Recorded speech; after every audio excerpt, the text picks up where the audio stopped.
The older brother was once a fearsome school bully, while the younger brother suffered bullying every single day. And in the end, he was even driven to jump from a building and kill himself, just to support his younger brother's education. Cheolim chose to drop out 3 years ago. After he left school, his younger brother Sol Kim suffered unprecedented bullying.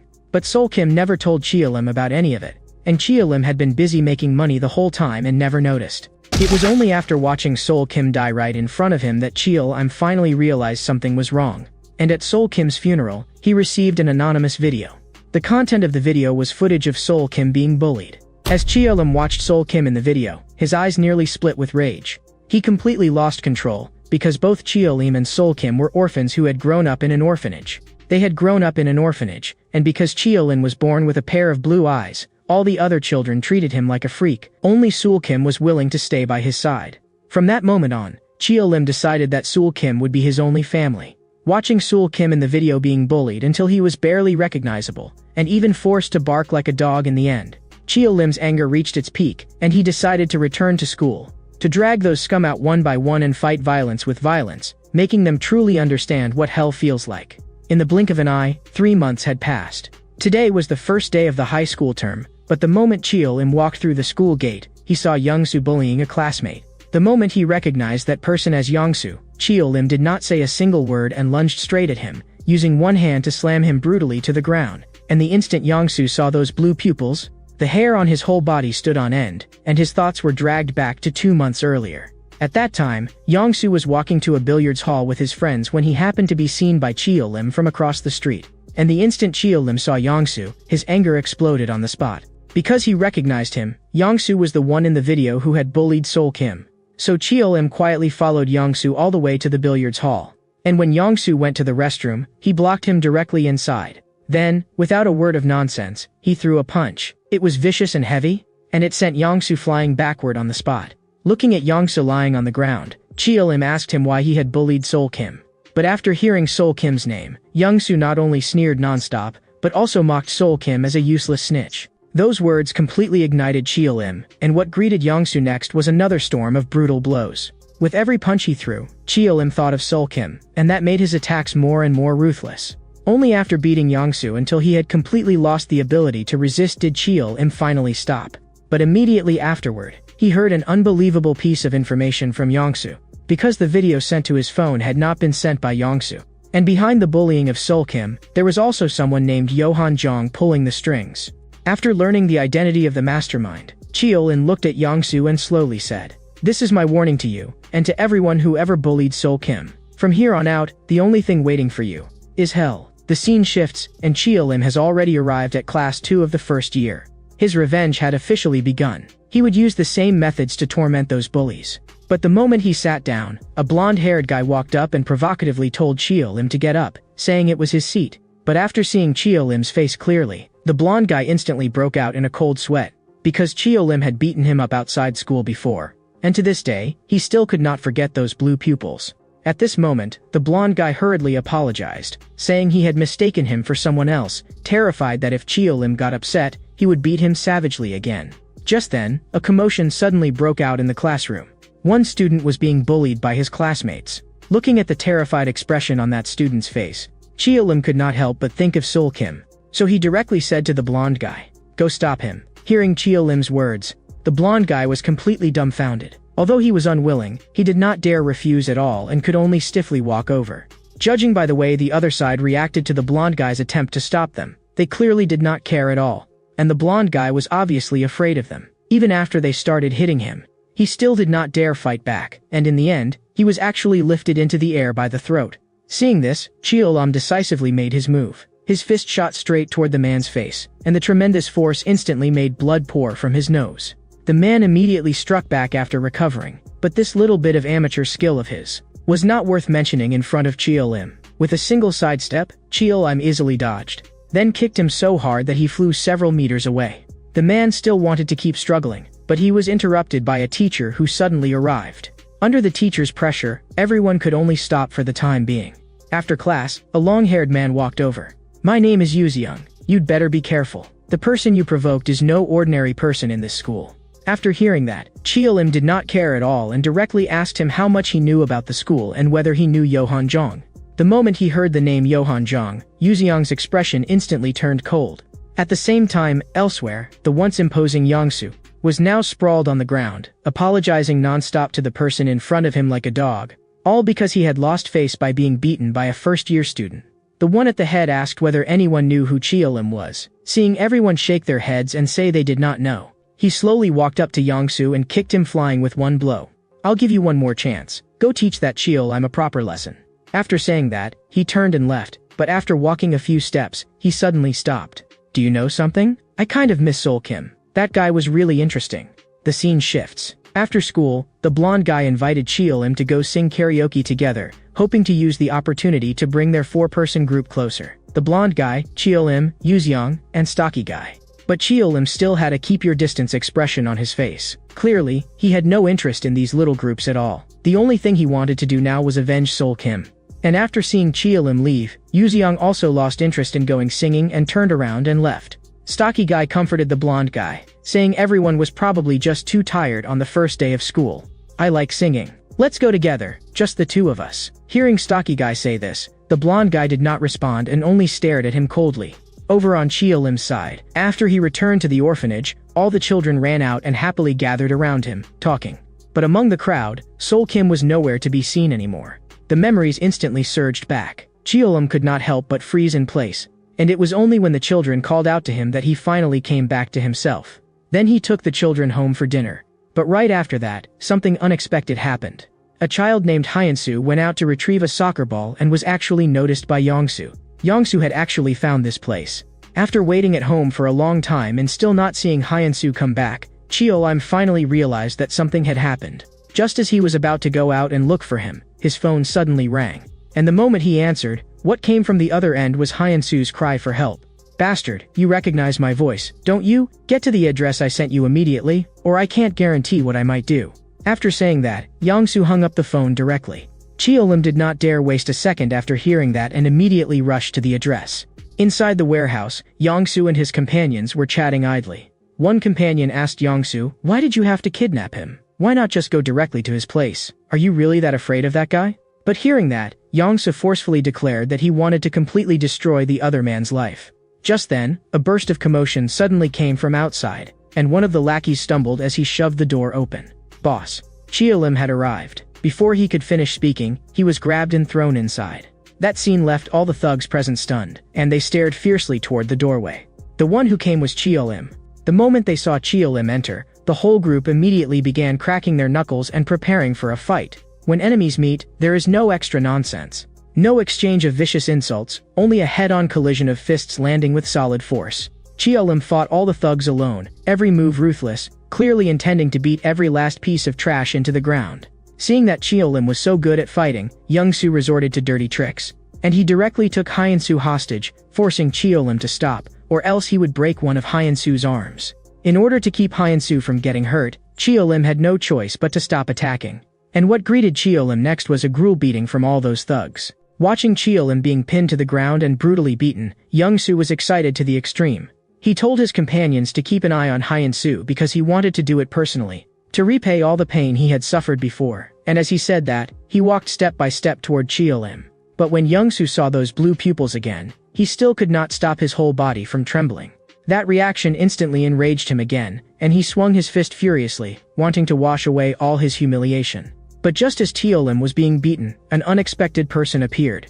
Yuziang actually climbed in through the window, and after climbing in, he successfully ambushed Yangsu's companion, rescued Hyansu, and after doing all that, he held Hyansu and called out to Chiolim. Seeing this, Yangsu completely panicked. Now Chiolim no longer had any weakness, and in the next second, a pair of big hands clamped fiercely onto his shoulders. Yangsu slowly turned his head, and the instant he saw Chiolim, he knew he was finished. But just as the older brother Chiolim was about to make his move against the bully Yangsu, Su Pilsong suddenly appeared behind Chiolim and launched a surprise attack. Facing Su Pilsong's attack, Chiolim did not continue going after Yangsu and instead focused on dealing with Su Pilsong. But Su Pilsong was clearly no ordinary fighter. And for a while, he was actually able to fight Chiolim on even terms. But in the end, Chiolim still caught an opening and smashed a brutal punch into Su Pilsong's waist, forcing him to stagger backward repeatedly. Seeing that Chiolim had suffered such serious injuries and still possessed such terrifying combat power, Soo Pil-sung was shocked to the extreme, and he could not help remembering what had just happened. Earlier, when Yuzeong climbed in through the window, Soo Pil-sung had already noticed him. But when he clashed with Yuzeong had kept trying to persuade him.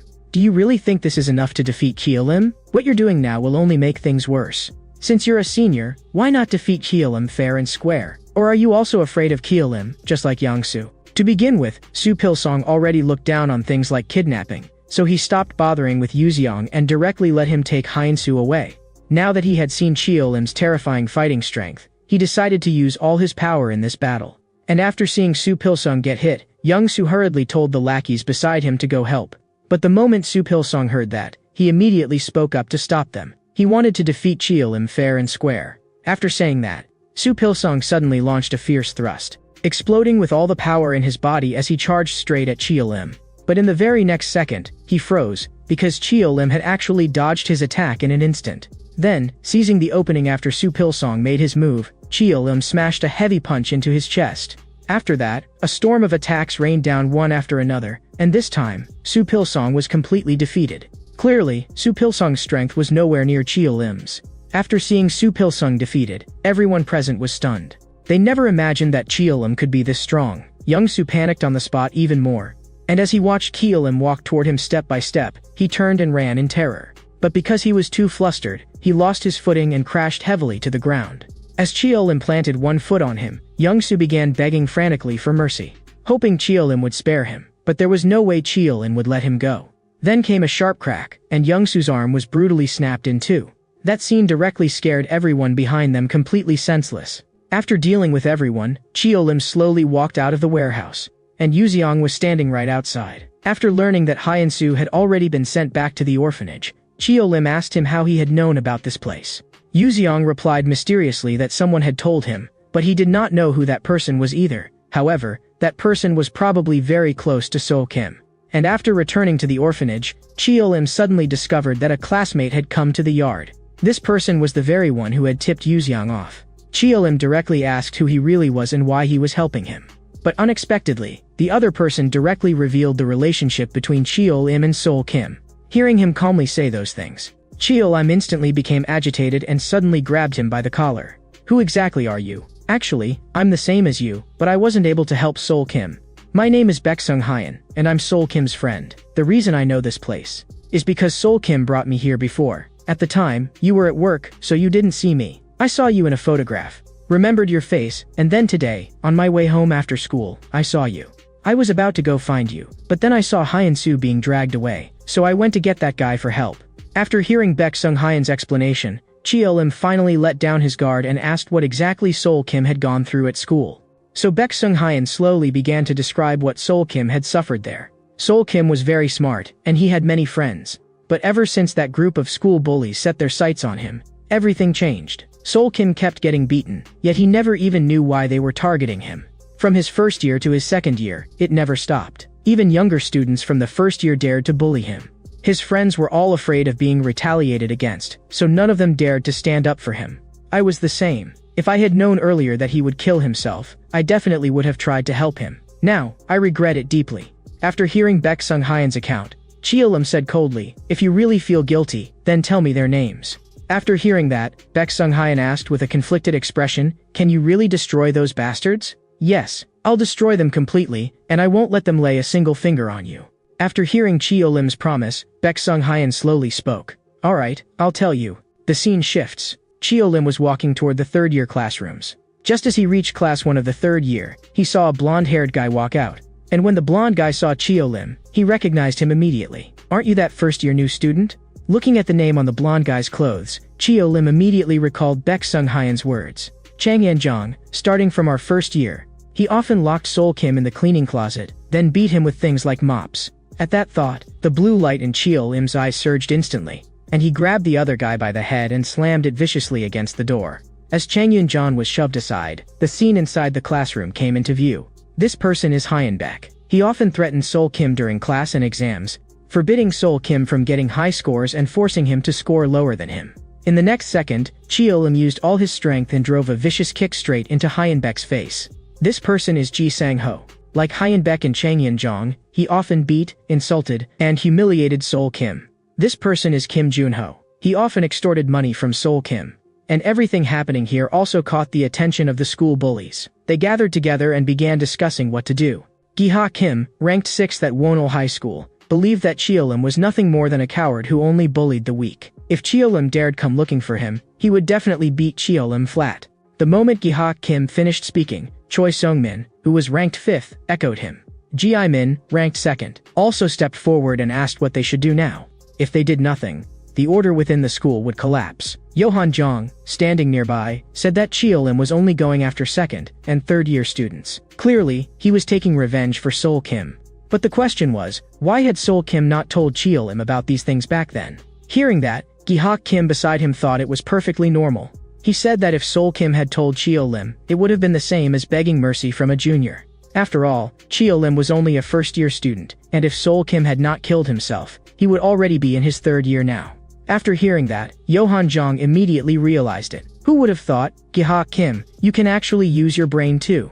But this scene does remind me of Taisu. Back then, Taisu was also a first year when he beat up all the 2nd and 3rd years. At this point, Gi-ha Kim was already tired of listening and directly declared that he was going to beat that guy up right now. But Yohan Jong beside him stopped him, saying that now was not the time.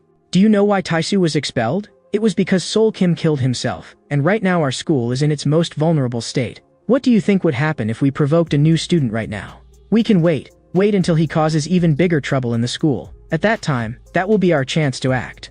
Looking at his current state, we may not have to wait very long. After saying all that, Yohan Jong looked forward. What do you think? This person is Ma Kyung, the one ranked number 1 at Wonol High School. In the office, the teacher was continuously scolding Cheolim. Did you come to school to fight?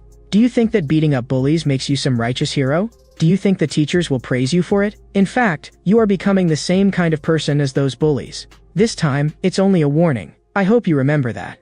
And right after Cheolim walked out of the office, Yuzeong found him. We've decided to follow you. To all you upperclassmen in the 2nd and 3rd years, you're finished. At the same time, elsewhere, the 2nd and 3rd year students also gathered together and began discussing how to deal with Cheolim. Among them were Chang Yin-jong and others who had been beaten by Cheolim.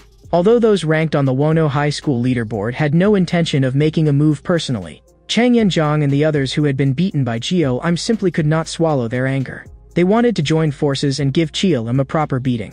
And just as they were discussing it, a group of people walked toward them. The bespectacled guy in front spoke first. Yo, not bad. Quite a full turnout. Seeing this group of first-year students led by the bespectacled guy, the people on the other side clearly did not take them seriously at all. What are you here for? If you came to greet us, then you'd better bow a little lower. The bespectacled guy looked disdainful. Don't think that just because you've had a few more bowls of rice cake soup, you've earned our respect. In Korea, people drink rice cake soup every Lunar New Year, so having had a few more bowls means you're a few years older. As he said that, the bespectacled guy led his people toward them. Was it that bastard Cheolim who told you to do this? No. Actually, we're just doing what we should be doing. We've long had enough of you upperclassmen acting all high and mighty. Hearing the bespectacled guy say that, the bearded man on the other side said coldly, when you become upperclassmen, you'll be the same.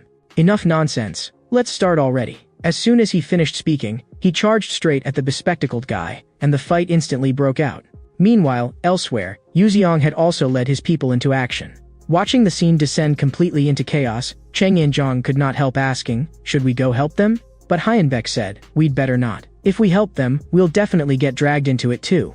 And judging from the numbers, it's only a matter of time before the 2nd years lose. That's true, but right now I really do want to see that bastard Cheolim's face again. Just thinking about what happened yesterday makes my blood boil. I'm certain that Cheolim came here to avenge Sol Kim. Listening to him, Chang Yin-jong could not help laughing. So it was that brat. Just thinking about the time we measured his decibels makes me feel great. But at that moment, Chang Yin-jong turned his head and happened to see Cheolim walking this way. And those soul-piercing blue pupils once again entered his sight. Chang Yin-jong slowly walked down the stairs.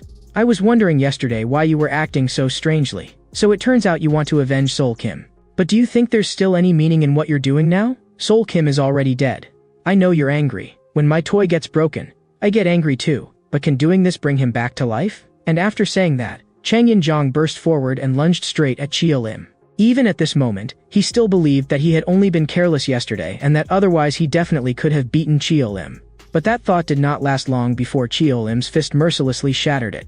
His fists came down like a storm, each blow heavy enough to rattle his bones. Feeling the intense pain surging through his body, he even wanted to play dead on the spot. But Chio-lim pinned him down so tightly that he could not escape even if he wanted to. It was obvious that what Chang Yin-jong had just said had completely ignited Chio-lim's fury. Seeing that Chang Yin-jong was nearly being beaten to death, Hyun-baek hurriedly spoke up to stop him.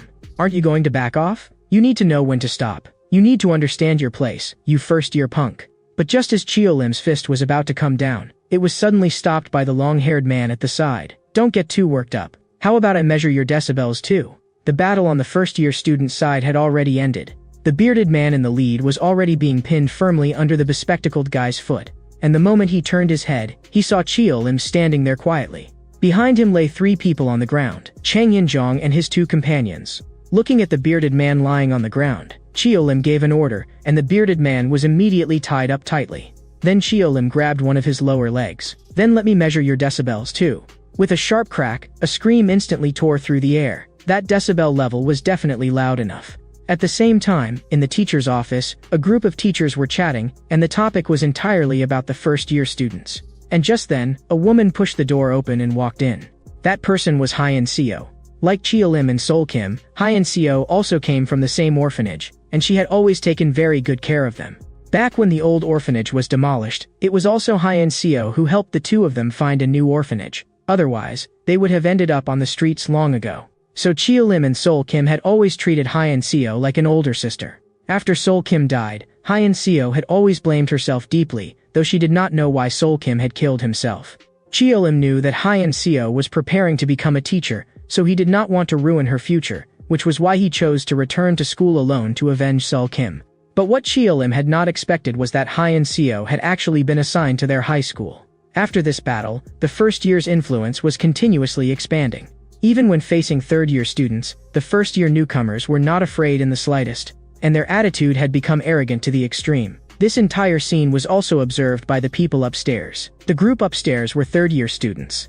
They knew that the source of all this was Chio-lim. The expression on the lead man's face was extremely ugly. Before leaving, he told his subordinates to go teach those 2 first-year students a lesson. And this man was none other than Hae-gun, ranked 3rd at Wonil High School. The scene shifts. A third-year student was being beaten, and he kept saying over and over that he was truly sorry about what happened to Sol Kim. "This is the apology letter you wrote. Didn't I tell you it had to be 10 full pages? Why did you only write this few words? Can you do anything the way I tell you to? With this attitude of yours, I really have to wonder whether you're actually sorry at all." After saying that, he waved his hand, and the people around him rushed in all at once. What awaited the man was another savage beating. Not far away, the bespectacled guy and Yuzeong were watching all of this. It seemed things were going quite smoothly. But at this moment, Yuzeong felt somewhat irritated. He thought everything was progressing too smoothly, while the people who should have made their move still had not acted. The bespectacled guy, however, thought that maybe that group had already started getting scared, which was why they had chosen to keep watching for now, but Yuzeong did not think so. Still, a moment later, Yuzeong said it did not matter anyway, because in the end they would come to them on their own.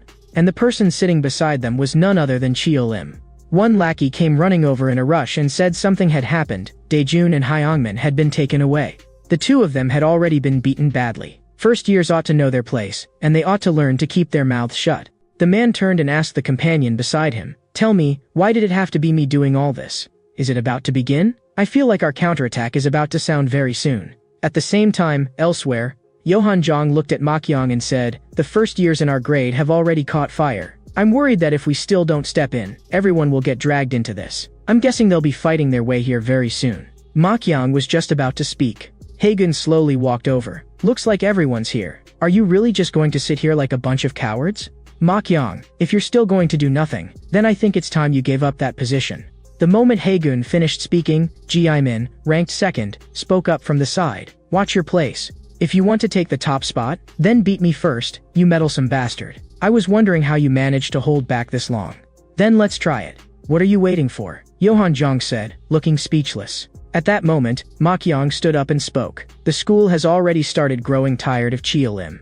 Our time has come. Everyone in the 2nd and 3rd years, assemble." With Makyong's order, everyone quickly gathered. A great battle was on the verge of breaking out. Before long, the place was already packed with people. Third-year student Lee Kong-min, ranked 7th. Third-year student Choi Hyong-cheol, ranked 8th. Third-year student Yoon Yu-min, ranked 9th. Third-year student Dae-Yang-on, rank 10th. Once everyone had arrived, Yohan Jong spoke. Everyone, quiet down. The reason I called you all here is that the school has been in complete chaos lately. If this keeps going, order will definitely collapse. Ever since Cheolim came, the first-year students have been like mad dogs. The trouble they've caused has been even worse than what we upperclassmen have done, and the teachers are already struggling to keep it under control. So from this moment on, we'll be the ones to discipline them. On the other side, Yuziang went to the infirmary to visit Daejun and Hyungmin, who had been beaten up. Daejun spoke with a downcast expression. Are we really doing the right thing? Hearing Daejun's words, the bespectacled guy beside him spoke up. You got beaten once, and now you're scared?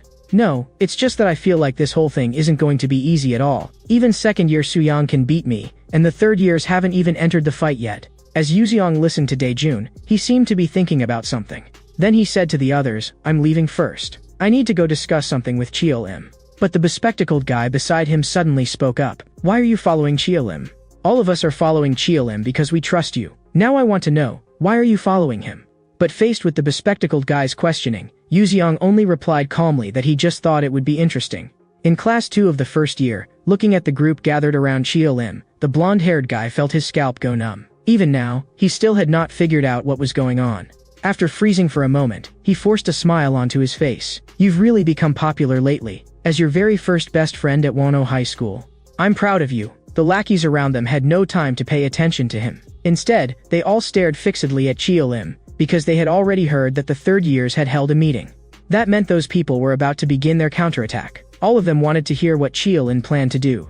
The classroom door was suddenly shoved open, and a group of people walked in without the slightest restraint. So this is where you all were. I've been looking for you for quite a while. But looking at the aggressive group on the other side, the people around Cheolim were not afraid in the slightest. Neither side wasted a single word on nonsense. The fight exploded immediately. Cheolim also did not hesitate for even a moment and decisively charged in. And after fighting his way out into the hallway, a figure slowly stepped forward. The one who had come was none other than Yohan Jong. A real war had finally begun. Looking at Cheolim as he appeared, Yohan Jong let out a cold laugh and said, Those blue eyes of yours really are hard to forget. Looks like your revenge plan has been going pretty well, huh? Don't glare at me like that. If you scare me so badly that I piss myself, are you going to buy me diapers? Speaking of that, I've seen Sol Kim piss himself before too. The scene shifts back to 3 months earlier. Sol Kim had once been cornered in the bathroom by Yohan Jong and his group, and they actually forced Sol Kim to relieve himself in a plastic basin in front of everyone. After it was over, they even wanted to record the whole scene on their phones. Seeing that Sol Kim refused to do it, Yohan Jong said with contempt, at least this is better than getting beaten. At that moment, all that remained in Sol Kim was humiliation and despair. He wanted to resist, but he simply did not have the courage. Seeing that Sol Kim still had not moved, Yohan Jong finally lost patience. With just a glance from him, the thugs behind him immediately understood and forcibly pinned Sol Kim down, then began pouring something into his mouth. The urge to urinate, which he had already been barely holding back, completely slipped out of control at that moment, and a large patch of Sol Kim's pants was instantly soaked. Yohan Jong was thrilled and immediately took out his phone and started filming like crazy. The scene returns to the present, and Yohan Jong is still provoking him non-stop. What do you think of that video? Do you like it? If you do, I can send you the rest of it too. So it turned out that the person who had sent that video to Cheolim back then was Yohan Jong. At this moment, Cheolim's rage finally spiraled completely out of control, surging straight to his head. He suddenly rushed forward and lunged directly at Yohan Jong. But looking at Cheolim charging toward him, Yohan Jong appeared unusually relaxed. You look pretty scary right now, but I'm not good at fighting, so I'll let someone else play with you. As soon as Yohan Jong finished speaking, Gi-ha Kim suddenly rushed out from the side. The two instantly became entangled in combat, and as Gi-ha Kim fought, he kept spewing trash talk. However, as the person ranked 6th in Wonol High School, Gi-ha Kim's fighting ability was indeed not weak. For a moment, Cheolim was actually unable to gain the upper hand against Gi-ha Kim. Looks like you're nothing special either. Just like that useless Sol Kim, all you do is tide. Gi-ha Kim was so arrogant that he even turned around to show off to Yohan Jong. But at the very instant he turned back, Cheolim had already appeared behind him. By the time Gi-ha Kim reacted, it was too late. He could only watch helplessly as Cheolim's fist grew larger and larger before his eyes, before crashing heavily into his face. The tremendous force instantly blasted Gi-ha Kim away, and his body even slid several meters across the ground. His body slid several meters across the floor, yet even while lying there, Gi-ha Kim still talked tough, saying that this was more like it. Cheolim gave him no chance at all. He pressed the attack immediately and drove another brutal kick into him, completely destroying Gahak Kim's ability to resist. After dealing with Gahak Kim, Cheolim walked toward Johan Jong step by step. Watching Cheolim draw closer and closer, Johan Jong showed no panic on his face, but inside he had already started to lose his nerve. He decisively raised both hands. "If I surrender, will you spare my life?" But there was no way Cheolim could let him go. What he had done to Sol Kim was absolutely unforgivable. The moment Cheolim thought about the suffering Sol Kim had endured, his hand began tightening uncontrollably, and the enormous force instantly left Johan Jong unable to breathe. At that moment, someone unexpected appeared. Cheolim's older sister, Ha Yun-seo, suddenly came to the hallway. When he saw Ha Yun-seo appear so suddenly, Cheolim froze. But before he could say anything, a gust of force suddenly came from behind him. Gahak Kim, who had just been knocked down, suddenly lunged from behind. And before Cheolim could react, Gahak Kim smashed a heavy punch straight into his face. The tremendous force sent Cheolim flying several meters. Ha Yun-seo hurried over to check on him, wanting to ask what had happened. But Gahak Kim's attack was already crashing down again. His size 42 foot came stomping down heavily toward them. Luckily, Cheolim moved fast enough and narrowly avoided the blow. Cheolim seized the opportunity and delivered an upward kick, slamming it hard into Gahak Kim's chin. The chin is packed with nerves, and that kick instantly left Gahak Kim dizzy and disoriented. Seizing the moment, Cheolim clenched his fist and prepared to continue attacking. But Ha Yun-seo suddenly called out from behind him. What Ha Yun-seo hated most was violence. Ever since they were little, Ha Yun-seo had always told Cheolim that violence could not solve anything. Hearing Ha Yun-seo's words, Cheolim hesitated. He had always treated Ha Yun-seo like an older sister, so there was no way he could ignore her. But reality gave him no time to think. Gahak Kim, who had just regained his senses, took advantage of that opening and smashed another punch hard into Cheolim's face. Seeing blood pouring from Cheolim's nose, Ha Yun-seo hurriedly tried to rush over, but another figure was even faster. The one who arrived was Yuzeong, who had come belatedly. Yuzeong managed to block Gahak Kim's attack in time. At this moment, Johan Jong suddenly spoke from the side. "We shouldn't behave like this in front of a teacher. We just wanted to discipline them a little. The first-year students have been causing trouble lately, and that's something you know too, teacher." And just like that, this disturbance was temporarily calmed down. Although Cheolim really wanted to keep fighting, in front of his older sister Ha Yun-seo, he still forcibly suppressed his anger. After watching Johan Jong and his group leave, Yuzeong also tactfully turned and left, leaving space for Cheolim and Ha Yun-seo. On a bench on campus, Ha Yun-seo asked Cheolim whether he had returned to school because of Sol Kim. Hearing that, Cheolim froze for a moment. Because Cheolim had never told his older sister Ha Yun-seo anything about Sol Kim, so how did Ha Yun-seo know? As if she had seen through Cheolim's confusion, Ha Yun-seo said with a downcast expression, "I also came to this school because of Sol Kim." Cheolim was instantly stunned, and he immediately stood up and asked Ha Yun-seo, "Did Sol Kim tell you something? Although I don't know exactly what happened, Sol Kim told me that he was always being punished at school." Cheolim was completely dumbfounded. Why would a good student like Sol Kim be punished? The ones who should really have been punished were clearly those bastards.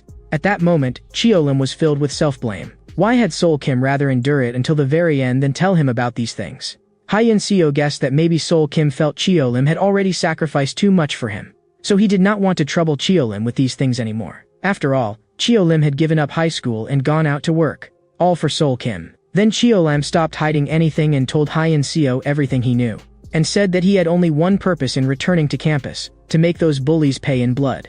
But hearing Cheolim's words, Ha Yun-seo objected. She believed that violence would only bring more violence, and that this was not the right path. The moment he heard that, Cheolim's anger was instantly ignited. "So you mean we should just turn a blind eye to those bastards? Sol Kim is already dead, so what exactly is your grand plan? Make them apologize? Do you know what those bastards did to Sol Kim? Do you really think people as trashy as them would listen to you? They would only laugh at you to your face. I have to destroy them completely, destroy them to the point that they don't even dare think about revenge." As Cheolim said this, he slowly turned and walked away. Ha Yun-seo shouted sharply to stop him. "I know you're in pain right now, but we can't let another student become like Sol Kim.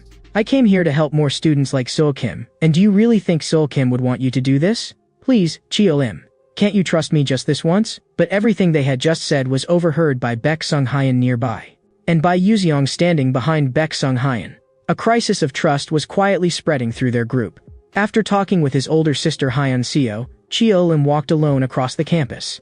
His mind could not help drifting back to his middle school days. Back then, because he got into a fight. The school had summoned a guardian, and after Hyun Seo rushed over, she was actually slapped by the other party. At that moment, the instant he saw the other side make a move, Cheolim completely exploded. The other side had clearly provoked him first, and he had only been acting in self-defense, so why was Hyun Seo the one who ended up hurt?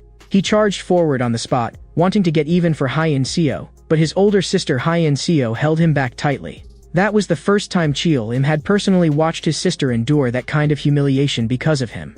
And it was from that moment on that Cheolim swore he would never again let his older sister Hyun Seo suffer any insult. Then, over the 3 years of middle school, Cheolim built up his reputation step by step and became the boss no one in the entire school dared provoke. Thinking of this, Cheolim's expression darkened completely. Meanwhile, elsewhere, the core first-year members were gathered in Class 2 of the first year discussing countermeasures and thinking about how to deal with the upperclassmen's retaliation. The bespectacled guy suggested ending things quickly and taking the initiative to lead people into a counterattack before the upperclassmen could make the first move. The moment he finished saying that, Cheolim walked in. After seeing Cheolim come in, the bespectacled guy immediately asked what exactly he meant. But no one expected that Cheolim would suddenly say that he was withdrawing, and that from now on, his affairs had nothing to do with them anymore. Haesong was instantly filled with anger. Do you think you can accomplish all this by yourself? Just as Haesong was about to rush up and question Cheolim, Yuzeong stopped him. Yuzeong told them to go back first, saying he would ask about the situation himself. After Yuzeong spoke, Haesong and the bespectacled guy could only leave first. After everyone left, Yuzeong asked Cheolim what had happened. Are you not planning to take revenge anymore, or does this have something to do with that teacher? But Cheolim did not want to explain too much. He only told Yuzeong not to get involved anymore either. Do you think the current situation is still that simple? I don't know what you're really thinking, but this matter is no longer as simple as you think. The entire first year had already been dragged into this, and now no one could stay out of it anymore. After school, Haesong and the others went to the billiards hall, and all of them were very dissatisfied with Cheolim. It was clearly because Cheolim needed help in the first place that they had gathered together, so how could he just say he was quitting and be done with it? They even felt that Cheolim was scared. The bespectacled guy's group was also gathered together discussing this matter. Although the bespectacled guy did not say it openly, he really did have doubts in his heart about what Cheolim had done. Elsewhere, the two red-haired guys in the convenience store were also discussing this. The red-haired one told his companion that he had heard Cheolim's name before at another school. Back then, Cheolim had once been the boss of that school, and at that time Cheolim had even been his upperclassman, though he did not know whether it was the same person. The red-haired one also said that no matter whether Cheolim wanted to quit now or not, he would see this through to the end. The two planned to go talk to the various first-year leaders next week, gather everyone together, and catch the other side off guard. But just as the two red-haired guys were talking, a group of upperclassmen suddenly blocked their way. No need to wait until next week. We can have a good talk right now. Meanwhile, at the billiards hall, Haesong and the other two were also surrounded by a group of upperclassmen. The same thing was happening to the three with the bespectacled guy. All of the first year's leading figures were approached at the same time, and the bespectacled guy and his companion were already close to collapsing just from facing Suyang alone. The bespectacled guy's glasses were knocked clean off. I heard you were the ones who stirred up this whole mess, so I was actually looking forward to it, but the result is very disappointing. Do you really think this is enough to beat the second and third years? The unconvinced bespectacled guy still wanted to fight back, but in the face of Suyang's absolute strength, everything was like an ant trying to shake a tree. Before long, the bespectacled guy and his companion were both beaten to the ground by Suyang. As for the other person, Yang Ho, he had already run away right at the beginning of the fight, and after escaping, the first person he contacted was Yuzeong. After learning the news, Yuzeong did not dare waste even a second and immediately rushed over. After seeing Yang Ho, Yuzeong immediately pressed him about what had happened. Yang Ho told Yuzeong everything about Suyang attacking them, and also said that he had tried contacting the others as well. But he could not reach anyone at all, so presumably the others had all been beaten too. After figuring out the situation, Yang Ho took Yuzeong to the scene. By then the fight was already over, and the bespectacled guy and the other one were lying on the ground covered in injuries. Looking at Jonghan, Yang Ho said guiltily, "I'm sorry, I ran away just now." But Jonghan did not blame him, because at that time someone had to go notify Yuzeong. At that moment, Jonghan suddenly said, "How about we just apologize to them and quietly end this fight? They're really too strong." It seemed that this attack had completely scared Jonghan. After hearing that, Yuzeong said, "Do you think that if we apologize, they'll really let us go?" But Jonghan felt that if we apologize, at least they'll stop. Otherwise, if this keeps going, our school lives will only become more and more miserable. At that moment, the bespectacled guy asks Yuziang, what exactly is going on with Chio Lim? Is he really planning to stand by and do nothing? After hearing this, Yuziang did not answer. He only told the bespectacled guy, go to the hospital first and get your wounds treated. We'll talk about everything else later. The next day, the first-year students were all privately talking about what had happened yesterday. And every bit of it was heard clearly by Chio Lim as he passed by. After walking into the classroom, Chio Lim saw at a glance that Yuziang was sitting in his seat. And after seeing Chio Lim come in, Yuziang spoke directly, saying that everyone else had already been beaten, and that the upperclassmen's next target would most likely be them. But after hearing that, Chio Lim showed no reaction at all. Yuziang could not hold it in anymore, and suddenly stood up. We can go find the second and third-year upperclassmen right now. We don't even need anyone else. Just the two of us are enough. Hearing that, Chio Lim was a little puzzled. Didn't you say that you didn't want to take part in a gamble with no chance of winning? Why have you changed now? I did say that, but the Chio Lim from that other place would never have cared about something like this. Chio Lim was clearly stunned. The fact that Yuziang said this meant he knew about Chio Lim's past. Just as he was about to press Yuziang on who he really was, a voice suddenly interrupted him. Haesong and the red-haired guy had arrived. They were already prepared to go find those upperclassmen and take revenge. Not long before that, Johan Jong had first asked his subordinate how things were going. The subordinate said that the message had already been delivered, and that the first years would go deal with Chio Lim.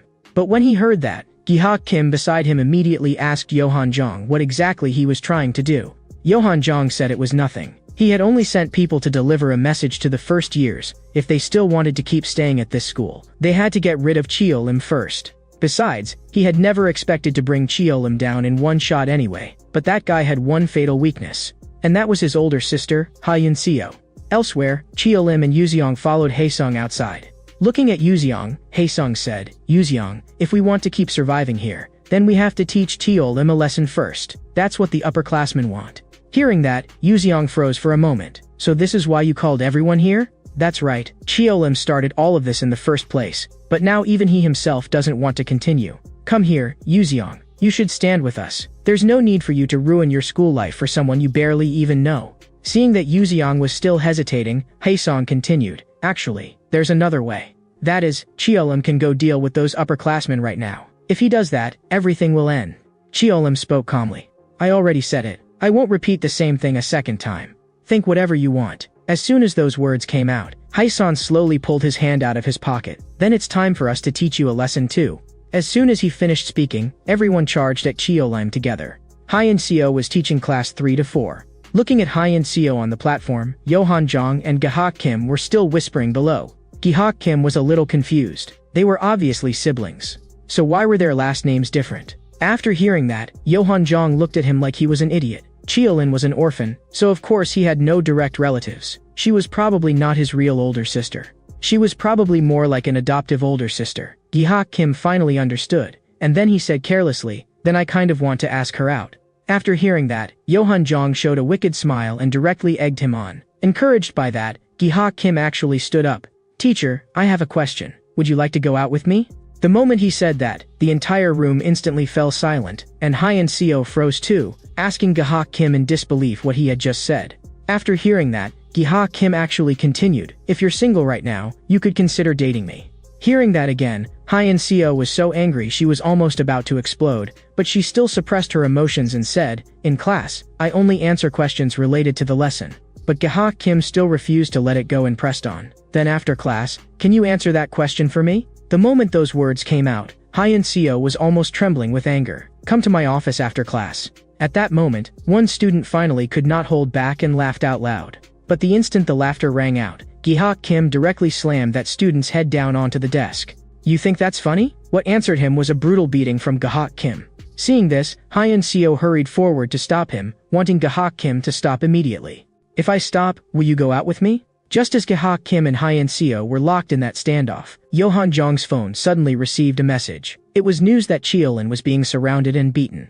The scene shifts to Chio Lim's side. Looking at Chio Lim lying on the ground, Yuziang said, why aren't you fighting back? Chio Lim did not answer, and Yuziang continued. Is it because of your sister? She only said one sentence. And now you're going to live like a coward? Chio Lim stared at Yuziang and asked how he knew Ha-Yun Seo was his sister. How could I not know? We went to the same middle school. I was your junior. You may not remember me anymore, but in that school, there wasn't a single person who didn't know you. When you first enrolled, you beat all the upperclassmen and took control of the entire school. Back then, you were a legend in that school. Actually, I don't really care whether you take revenge for Sol Kim or not. I just want to see that powerful Cheol-im become the way he used to be once again. Seeing that Cheol-im still refused to fight back, Yoo-seong angrily demanded, "Are you really not going to avenge Sol Kim? If we do nothing now, then after those third-year upperclassmen graduate, they'll never be punished." But after hearing all of this, Cheol-im's face still showed no reaction at all, and he simply walked outward step by step. He kept walking outward step by step, and Yoo-seong shouted at his back, "It was because of those people that the most important person in your life died. Isn't avenging Sol Kim the reason you came back to school?" Cheol-im's footsteps finally paused for a moment, and then he said word by word, "You're right. Sol Kim was the most important person in my life, but the second most important person is still alive. I don't know what exactly you expect me to become, but I'm no longer the Cheol-im I was in middle school." After saying that, Cheol-im did not stop again and simply turned and left. Watching Cheol-im's departing back, Yoo-seong's thoughts could not help returning to those middle school days. At that time, he was still only a first-year middle school student. In order to take a shortcut to school, he and a classmate accidentally wandered deep into an alley, and there they unexpectedly ran into a group of high school thugs. The moment he saw that group of thugs, his classmate immediately sensed trouble. After shouting "Run," he turned around and fled desperately. But because he was running too fast, he accidentally crashed into a man. That man happened to be holding a cup of coffee, and it spilled all over him on the spot. That instantly enraged the man. And unsurprisingly, what awaited him next was a savage beating. Even Yoo-seong beside him could not escape it. The leader in red grabbed Yoo-seong harshly by the hair. He did not like Yoo-seong's hairstyle and wanted to cut it off with scissors on the spot. But after asking around, it turned out no one nearby had scissors. Just when it seemed the matter might end there, one of the thugs actually suggested using a lighter to burn off Yoo-seong's hair. The man in red immediately showed an excited smile when he heard that. Yoo-seong was shocked and furious. Of course he wanted to fight back, but he was no match for this group of thugs at all. Just when he was almost completely in despair, Cheol-im also happened to walk into the alley and just happened to catch these school bullies picking on Yoo-seong. And the moment he saw Yoo-seong's school uniform, Cheol-im immediately realized that Yoo-seong was a student from his own school. But seeing Cheol-im and another person walk over without the slightest fear, one of the thugs immediately stepped up with a hostile expression. "Do you know what kind of place this is?" After hearing that, the red-haired guy was not intimidated in the slightest. "I'd like to know too. Where exactly are we right now?" Seeing how arrogant Cheol-im and the other guy looked, the other side could not be bothered to waste words and charged all at once. But Cheol-im and the other guy only got more excited and rushed straight at them. During the fight, they even casually made a bet on who could knock down more people. As a famous figure at school, there had originally been no one who did not know Cheol-im. Of course Yoo-seong recognized him too, and at that moment, the image of Cheol-im was carved deeply into Yoo-seong's mind. From that day on, Yoo-seong secretly swore to himself that he would definitely become stronger, and that one day he would stand proudly by Cheol-im's side. And as expected, there was no surprise at all. This group was simply no match for Cheol-im, and before long, all of them had been beaten to the ground. The scene returns to the present. Yoo-seong was sitting alone on campus, and all that kept echoing in his mind were Cheol-im's words from earlier. Third-year Soo-young suddenly walked over to him. "As a student, you really shouldn't be skipping class right now." It was obvious that the few of them had come with bad intentions. Looking at Soo-young and the other two appearing before him, Yoo-seong was puzzled, but before he could speak, Soo-young spoke first. "Didn't we have a deal? As long as you made a move against Cheol-im, we would let you go. So, did you do it?" Yoo-seong looked disdainful. "Let me go? I think the older you get, the more nonsense you talk." Seeing that Yoo-seong refused to stand on their side, Soo-young continued, "Why do you have to protect a nobody like him? Do you really think that bastard Cheol-im has a chance to control the whole school? Don't think too highly of yourself. You'd better just follow us and peacefully enjoy your school life. You know what? I just happen to be in a really bad mood right now. So why don't I use the three of you to have a little fun?" At the same time, in the office, Hyun-seo called Kaha Kim and Yohan Jong over, and she demanded that they write an apology letter. Anyone who did something wrong should accept punishment, and Yohan Jong had to write one too. Looking at the apology letter in his hand, Yohan Jong seemed puzzled as to why he also had to write one. Hyun-seo said that was because Yohan Jong had also participated in the fight the day before yesterday. After hearing that, Yohan Jong seemed to understand something, and then he asked, "Then did Cheol-im write one?" The moment those words came out, Hyun-seo instantly fell silent. Gi-ha Kim chimed in from the side too, saying that they had only been disciplining Cheol-im that time, because Cheol-im often attacked upperclassmen. After saying that, Gi-ha Kim directly leaned close to Hyun Seo. Do you know Chia Lim? Looking at Hyun Seo's reaction, Yohan Jong slowly said, it seems teacher Hyun Seo really does know Chia Lim. If you know Chia Lim, then you must know Sol Kim too. At the mention of the name Sol Kim, Hyun Seo's whole body instantly tensed up. Even her fists unconsciously clenched. The two of you used to bully Sol Kim, didn't you? The two of you used to bully Sol Kim, didn't you? But after hearing that, Yohan Jong directly denied it, saying that at the time they had only been playing with Sol Kim, and that Sol Kim himself had been having fun too. Hyun Seo finally could not hold back anymore. She slammed the desk and stood up at once. What exactly did you do to him? But Yohan Jong still did not answer directly. Even if we really did do something, so what? Did you come to this school to avenge Sol Kim too? I'm a teacher. I didn't come here to avenge anyone. I only came to make sure that people like Sol Kim will never be bullied again. So the two of you had better be careful from now on. I'll record everything and then submit it to the disciplinary committee. But after hearing those words, Yohan Jong and Gi-ha Kim still remained disdainful and paid no attention at all to Hyun Seo's warning. We'll hand in the apology letter soon. Before leaving, Yohan Jong turned back and said, you can go talk to the principal about the disciplinary committee. I think my uncle should be able to give you plenty of advice. The scene shifts back to Yuzeong once more. Seeing that Yuzeong had finally made a move, Suyong said coldly, looks like you really are in a bad mood. The moment he finished speaking, Suyong suddenly lunged and fiercely charged at Yuzeong. The battle instantly erupted, but clearly, neither side was weak. After several exchanges, neither of them managed to gain the upper hand. I heard that you suddenly rose to fame in your second year of middle school and beat everyone senseless. You beat everyone up. Why are you helping Chia Lim? Did he get some kind of leverage on you? If that's really the case, tell me. I can help you destroy Chia Lim with your own hands. While Suyong kept yapping, Yuzeong seized an opening and drove a heavy punch into his stomach. Destroy Chia Lim? Do you really think you can do that? I'm embarrassed for you. I'm embarrassed for you. Yuzeong continued launching a fierce assault on Suyong. Scenes from the past also kept flashing through his mind. I forced myself to keep getting stronger just so I could get closer to Chia Lim. I will never allow Chia Lim to lose. Seeing Suyong's face covered in blood from the beating, the lackeys at the side finally could not hold back anymore. And with a roar, they charged straight in. Looking at the lackeys rushing toward him, Yuzeong's golden pupils instantly shone with a terrifying brightness. After successfully defeating Suyong and the other two, Yuzeong once again recalled the past. Back then, after saving Yuzeong, Chia Lim did not stay any longer and directly prepared to leave with the red-haired guy.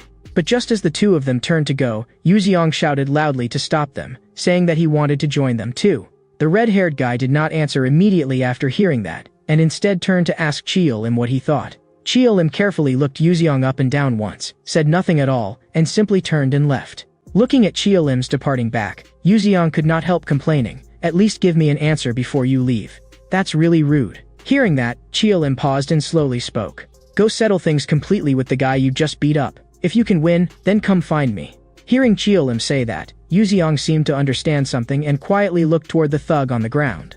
The scene pulls back to the present once again, just as Yuzeong was still sunk in his memories. Someone suddenly appeared behind him and delivered a vicious kick straight to Yuzeong's head. A vicious kick landed straight on Yuzeong's head, knocking him unconscious on the spot. You shouldn't have done that. The upperclassmen are going to be very angry. At the same time, in the office, Hyun Seo specially printed out some forms, which she planned to distribute to every class in hopes of identifying students who were being bullied. Hearing Hyun Seo's words, the teacher beside her sounded somewhat helpless. Teacher Hyun Seo, why do you insist on doing this? Our school has no such problem. If there really were, the students would definitely come to me. But Hyun Seo did not agree, because victims are often afraid of retaliation, so they do not dare go to teachers. I'm opening a door for them, and at the same time letting the perpetrators know that someone is watching them. That way, victims will find it easier to come to me. But that teacher did not think so. Teacher Hyun Seo, those are just your own thoughts. If you do this, you may very well make the situation here even more tense. While the two were arguing, Baek Sung Hyun walked in and heard all of their conversation. That teacher felt that Hyun Seo was simply taking things too seriously. You only came here this year, so you may not know this, but last year a student died because of bullying. The school still hasn't recovered from that incident, so if you really do this, you may cause major trouble. Hyun Seo said with absolute determination, that is exactly why I have to keep doing this. If someone had been willing to help that student back then, maybe he would never have died. Everyone turning a blind eye was the real reason he was driven into a corner. After saying that, Hyun Seo walked straight out of the office. By the time Hyun Seo stepped outside, tears were already streaming down her face. The scene shifts to Chia Lim. After school, he returned to the orphanage. He looked at Sol Kim's photo and remained lost in thought for a long time. At this point, he was truly beginning to feel confused. He did not know whether he should continue seeking revenge. Avenge Sol Kim was indeed the reason he had returned to school, but Hyun Seo was just as important to him. At that moment, a child pushed the door open and walked in. "Brother Cheolim, someone is here to see you." When that person walked in, Cheolim was visibly stunned. Cheolim was surprised, because the person who had come was the bespectacled guy. He had not expected him to be able to find this place. Looking at the bespectacled guy, Cheolim asked with a puzzled expression, "How did you find this place? How exactly did you find this place?" The bespectacled guy immediately said, "Yuzeong is in the hospital right now. He got into a fight with several second years. I came here to tell you that, and I don't think this is all your fault. Even though you dragged us into this matter, in the end, we were willing to do it ourselves. And the reason we made that decision was actually because of Yuzeong, not because of you. I don't know how you see him, but to us, Yuzeong is a very important friend. I'm not going to force you to fight those guys, but you can at least go to the hospital and see him." After saying that, the bespectacled guy turned and left. Cheolim thought for a long time, and in the end, he still went to the hospital. Then, he saw Yuzeong in the hospital room. At that moment, Yuzeong's injuries were not light at all. Several layers of bandages were wrapped around his head. Cheolim and Yuzeong went downstairs. Looking at Yuzeong, who had been beaten into that state, Cheolim felt uneasy. "I already told you not to get involved." "No, Cheolim, I was only doing what I had to do. The old you was really good to me. You were completely different from those school bully thugs. You were so strong that no one could ignore you. What you said to me always stayed in my heart, so I made up my mind that I had to become stronger. Not long after you said those things, I ran into that group again. That time, I was the one who called them out first, and I finally proved myself. But by the time I truly became stronger, you were already gone from the school. I asked around everywhere and finally found the orphanage where you lived. But when I went there, I didn't see you. Instead, I met Baek-sung Hyun. But I never expected that you would actually return to school again. But with things having turned out like this, maybe the best outcome would have been if you had never come back at all. Violence never truly disappears. If you see it, it hides underground. If you hear it, it retreats even farther. The more you try to eradicate it, the fiercer it becomes instead. Although I don't know what your sister will do in the end, I'm not optimistic about her. On the contrary, I think what your sister is doing now may very well enrage them completely. People only learn fear through pain. You know that better than anyone, don't you? The reason you became this strong in the first place was to suppress violence with even greater force, wasn't it? If you keep going like this, you may end up with even greater regrets." The moment he said that, Cheolim's expression changed immediately, and he hurriedly asked Yuzeong what exactly he meant. But Yuzeong had no intention of explaining further. "You'll know soon enough. I'm curious what choice you'll make when that time comes. Good luck, Cheolim. As your fan, I'll always be cheering for you." It was the start of a new school day again, and at the gate of Wonol High School, students were walking into campus one after another. But just then, a blonde-haired guy in slippers, with a skull tattoo on his leg, slowly walked onto the school grounds. The appearance of this new figure seemed likely to make the school even more chaotic. At the same time, in the school office, Hyun Seo was looking at the forms in her hand, and her mind involuntarily drifted back to the past. At that time, she had gone to see Sol Kim, only to find that he seemed to be desperately hiding something. Before she could see clearly, Sol Kim had already asked her to leave. After going outside, Hyun Seo and Sol Kim chatted idly for a while. At that time, Hyun Seo was actually already preparing for the teacher certification exam. But seeing how listless Sol Kim looked, Hyun Seo never thought in the direction of bullying at all. She only assumed that Sol Kim and Cheolim had had an argument. She even kept trying to persuade Sol Kim not to keep fighting with Cheolim. But after hearing that, Sol Kim repeatedly denied it. After hearing that things between them had not reached an irreparable point, Hyun Seo finally felt somewhat relieved. But Sol Kim suddenly asked in a dispirited voice what kind of teacher she wanted to become in the future. Hearing that question, Hyun Seo thought for a long time before speaking. "How about you tell me first what kind of teacher you want?"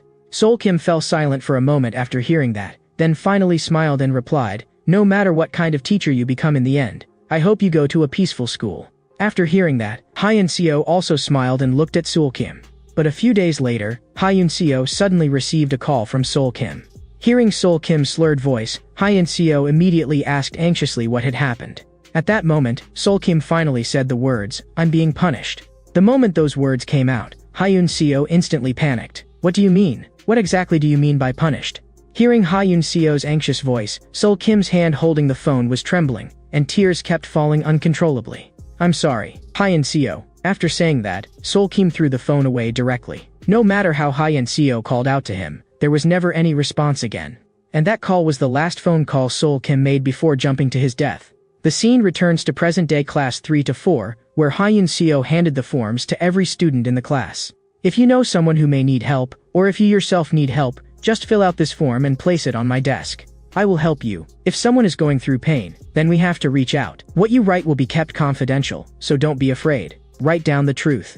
At the same time, in class 3 to 2, Baek Sung-hyun looked at the form in his hand and did nothing for a long while. He was wondering whether something like this could really be kept confidential. In truth, he was not the only one who doubted it. Everyone else doubted it too. A thug in the class immediately took the lead and tore the form to pieces on the spot. Listen up, all of you. If anything really happens, I'll assume one of you snitched.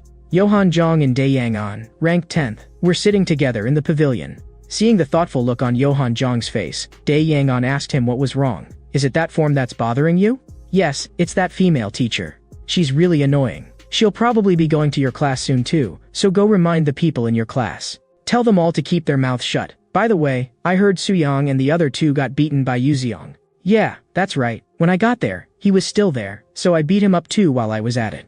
It's a real pity. He was the only first year worth anything. Anyway, we've already cut off Cheo-lim's limbs, so now he can only crawl. By the way, a transfer student came to the second year, and I think he can make the others quiet down. Speak of the devil, and he appears. The moment Dae Hang-on finished speaking, the transfer student in slippers walked over. This place looks nice. Excuse me, is this the smoking area? Hearing that, Yohan Jong looked up at him and said, You're the new transfer student, right? You look like trouble. Why did you transfer here? Hearing Yohan Jong's question, the transfer student said arrogantly, That's my personal business. I don't want to answer you fine. Whether you answer or not isn't important. What matters is your attitude. Then what kind of attitude should I have? Should I kneel and talk to you? Though from the looks of it, you don't seem like that kind of person either. But if you want to stay at this school comfortably, then go bring me a first year named Cheo-lim. Beat him senseless right in front of me. And after that, no one will stop you from smoking wherever you want. But in the very next second, the transfer student drove a vicious punch straight into Yohan Jong's face, instantly sending blood gushing from his nose. How dare you order me around?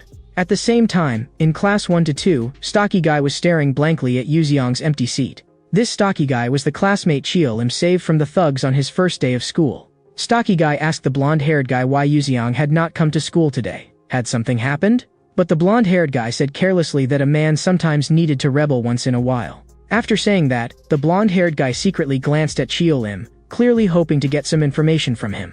But at that moment, the blonde-haired guy also sensed that something was off about Cheo-lim. Over the past 2 days, Cheo-lim had been unusually quiet, as if he were really going through something. The blonde-haired guy began to calculate whether he should use this opportunity to get closer to Cheo-lim. If he could help him, maybe he could win Cheo-lim's favor. Clearly, the blonde-haired guy had been completely won over by Cheo-lim's strength. He wanted to get close to the strong, and now seemed to be the best opportunity. The more he thought about it, the more excited he became, and he decided to act immediately. But just as the blonde-haired guy was about to stand up, the classroom door was suddenly kicked open. Gi-hak Kim and the others had arrived.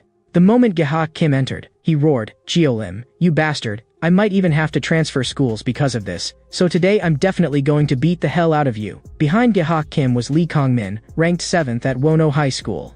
The scene shifts to Yohan Jong. After taking a punch from the transfer student, Yohan Jong was lying on the ground and still had not recovered for a long time. I originally wanted to get along with you, since you're my seniors, but what gives you the right to order me around? And the person you wanted me to beat was senior Cheo-lim. The transfer student suddenly making a move naturally also drew Dae Yang-on's attention.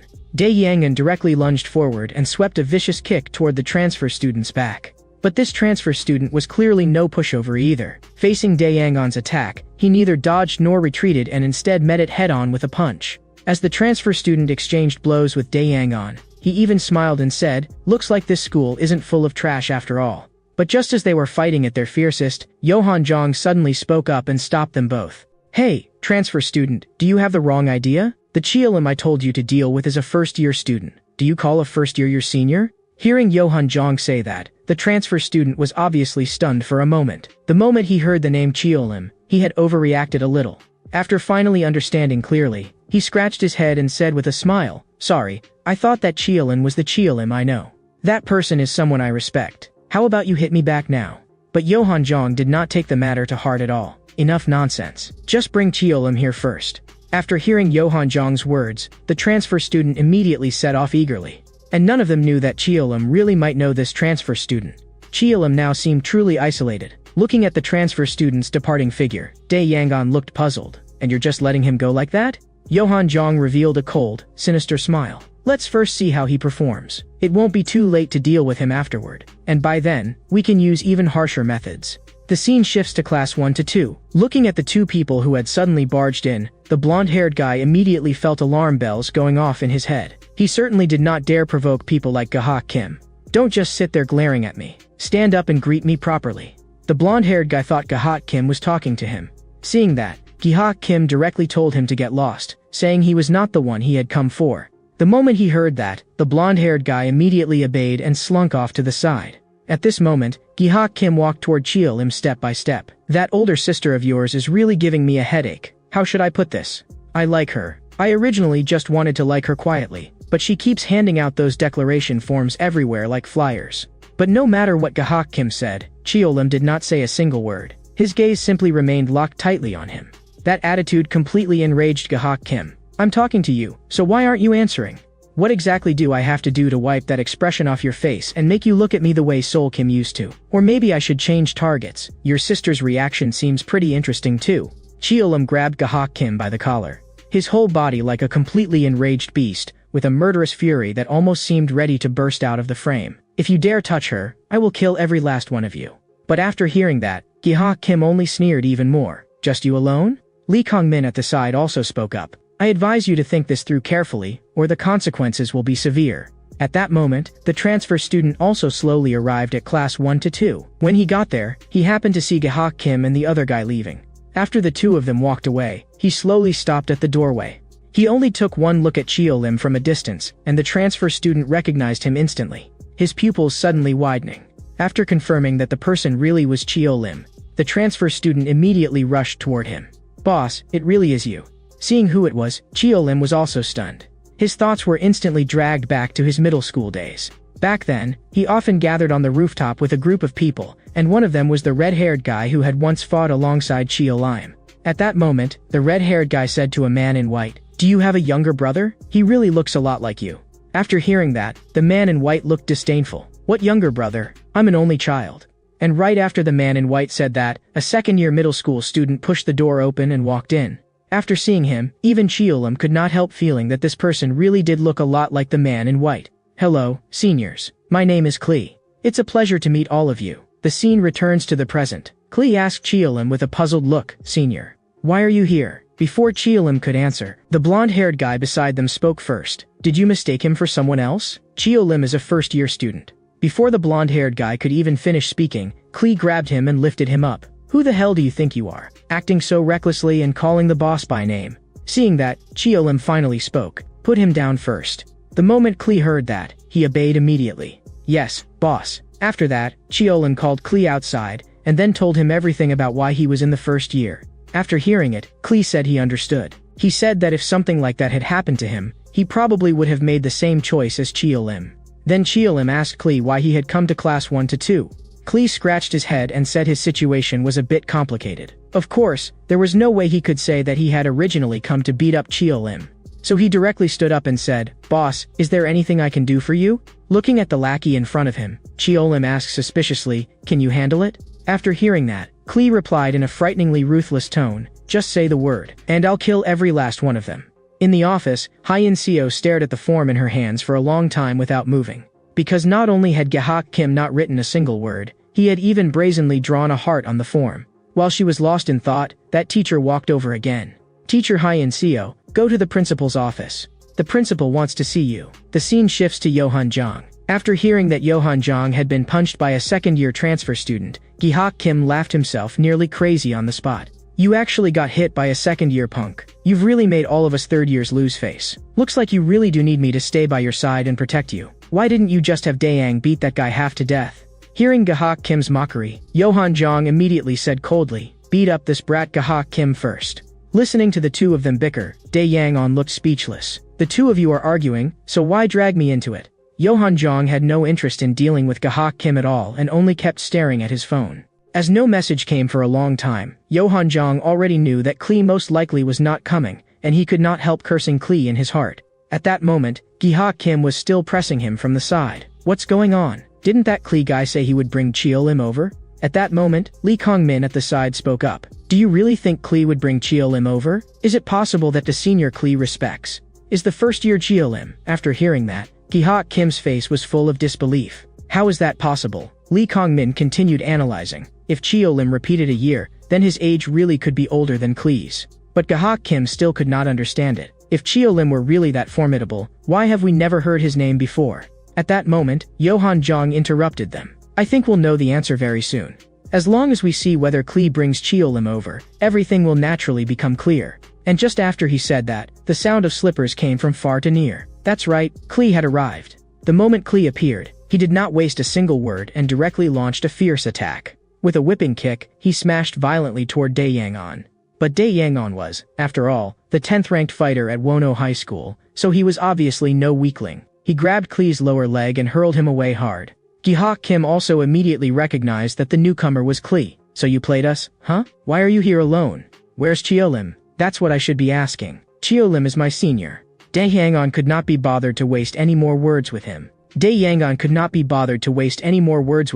And before Klee had fully gotten back up, he drove a fierce knee strike straight into him.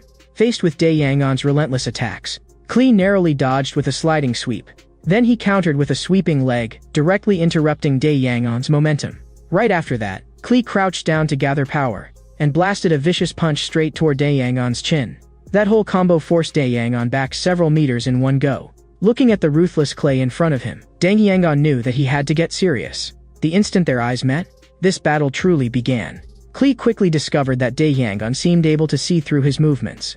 Every single one of his attacks was actually being blocked. The moment he thought of all the bold things he had said about clearing out these school bullies for Cheo-lim, he started getting anxious.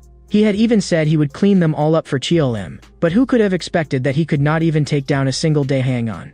But the very moment Klee got distracted, Dae Yang-on seized the chance and slammed a heavy punch into Klee's stomach. That punch hit so hard that Klee's face twisted in pain on the spot. But even so, Dae Yang-on still did not stop, raining down punch after punch like a storm. At that moment, Klee was almost about to lose consciousness, and flashes of the past even began surfacing in his mind. Scene after scene from the past came flooding out all at once at that moment. Back then, when he was still in the second year of middle school, he was chatting with his younger sister Hyejin, discussing where to go for dinner that evening. But just then, one of his companions came running over in a panic. Klee, those thugs from another school are harassing your sister. Hurry and go take a look. Klee instantly panicked. He did not dare waste even a second and immediately rushed toward the scene. But when he arrived, he found that his sister Hyejin was standing there completely unharmed. He hurried over. Hyejin, are you okay? What exactly happened? I'm fine. That older brother saved me. That's right, the one who stepped in to save her was Cheo-lim. At Cheo-lim's feet, a whole group of thugs was already lying on the ground. After seeing Klee arrive, Cheo-lim slowly walked over. I already gave them a harsh warning. They probably won't dare bother your sister again. Hearing Cheo-lim's words, Klee's heart was filled with gratitude, and he immediately asked how he could repay him. After hearing that, Cheo-lim did not know how to respond for a moment. After thinking about it, he finally said, then when the day comes that I'm really in trouble, give me a hand. It was precisely because of this incident that Klee was willing to keep following Cheo-lim. Even now, when Cheo-lim was no longer the boss of Wonol High School, Klee was still willing to risk his life for him. And the moment he thought of all this, Klee's consciousness, which had nearly fallen apart, began gathering itself little by little again. He let out a roar like a lion. Even if this body was already on the verge of giving out, he would still fight to the very end for the promise he had made to Cheo-lim. At the same time, Hyein Seo arrived at the principal's office. After seeing Hyein Seo come in, the principal first asked whether she had already distributed the forms to every class. Hyein Seo nodded and replied, I think our school needs to understand the situation first and see exactly which students need help.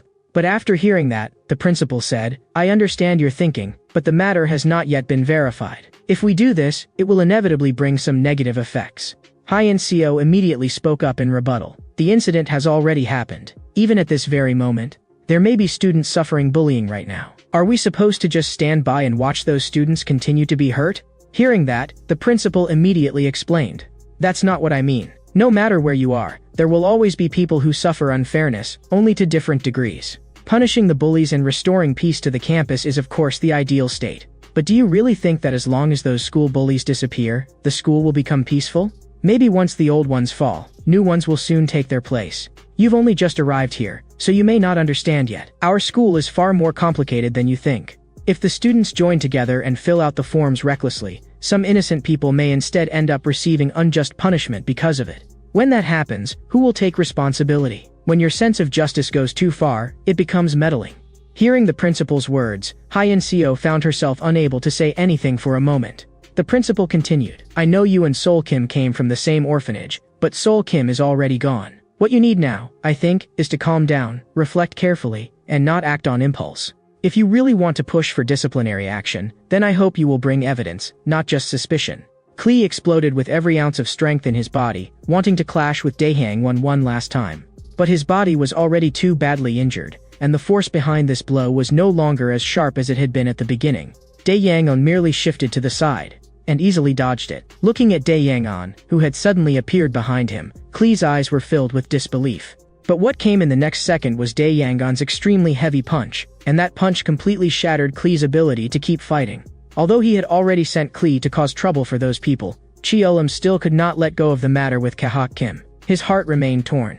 He wanted to keep the promise between himself and his older sister Hyun-seo, but he was also afraid that something might really happen to Hyun-seo. The best option right now was to go talk to Hyun-seo first. Thinking this, he started walking toward Hyun-seo's office. But just then, he suddenly heard Hyun-seo's voice. Following the sound, he discovered that Hyun-seo was standing in front of two students, one of whom had an arm around the other student's neck. The moment she saw this, Hyun-seo visibly tensed up. She was so afraid of bullying happening right in front of her again that she hurried forward to stop them.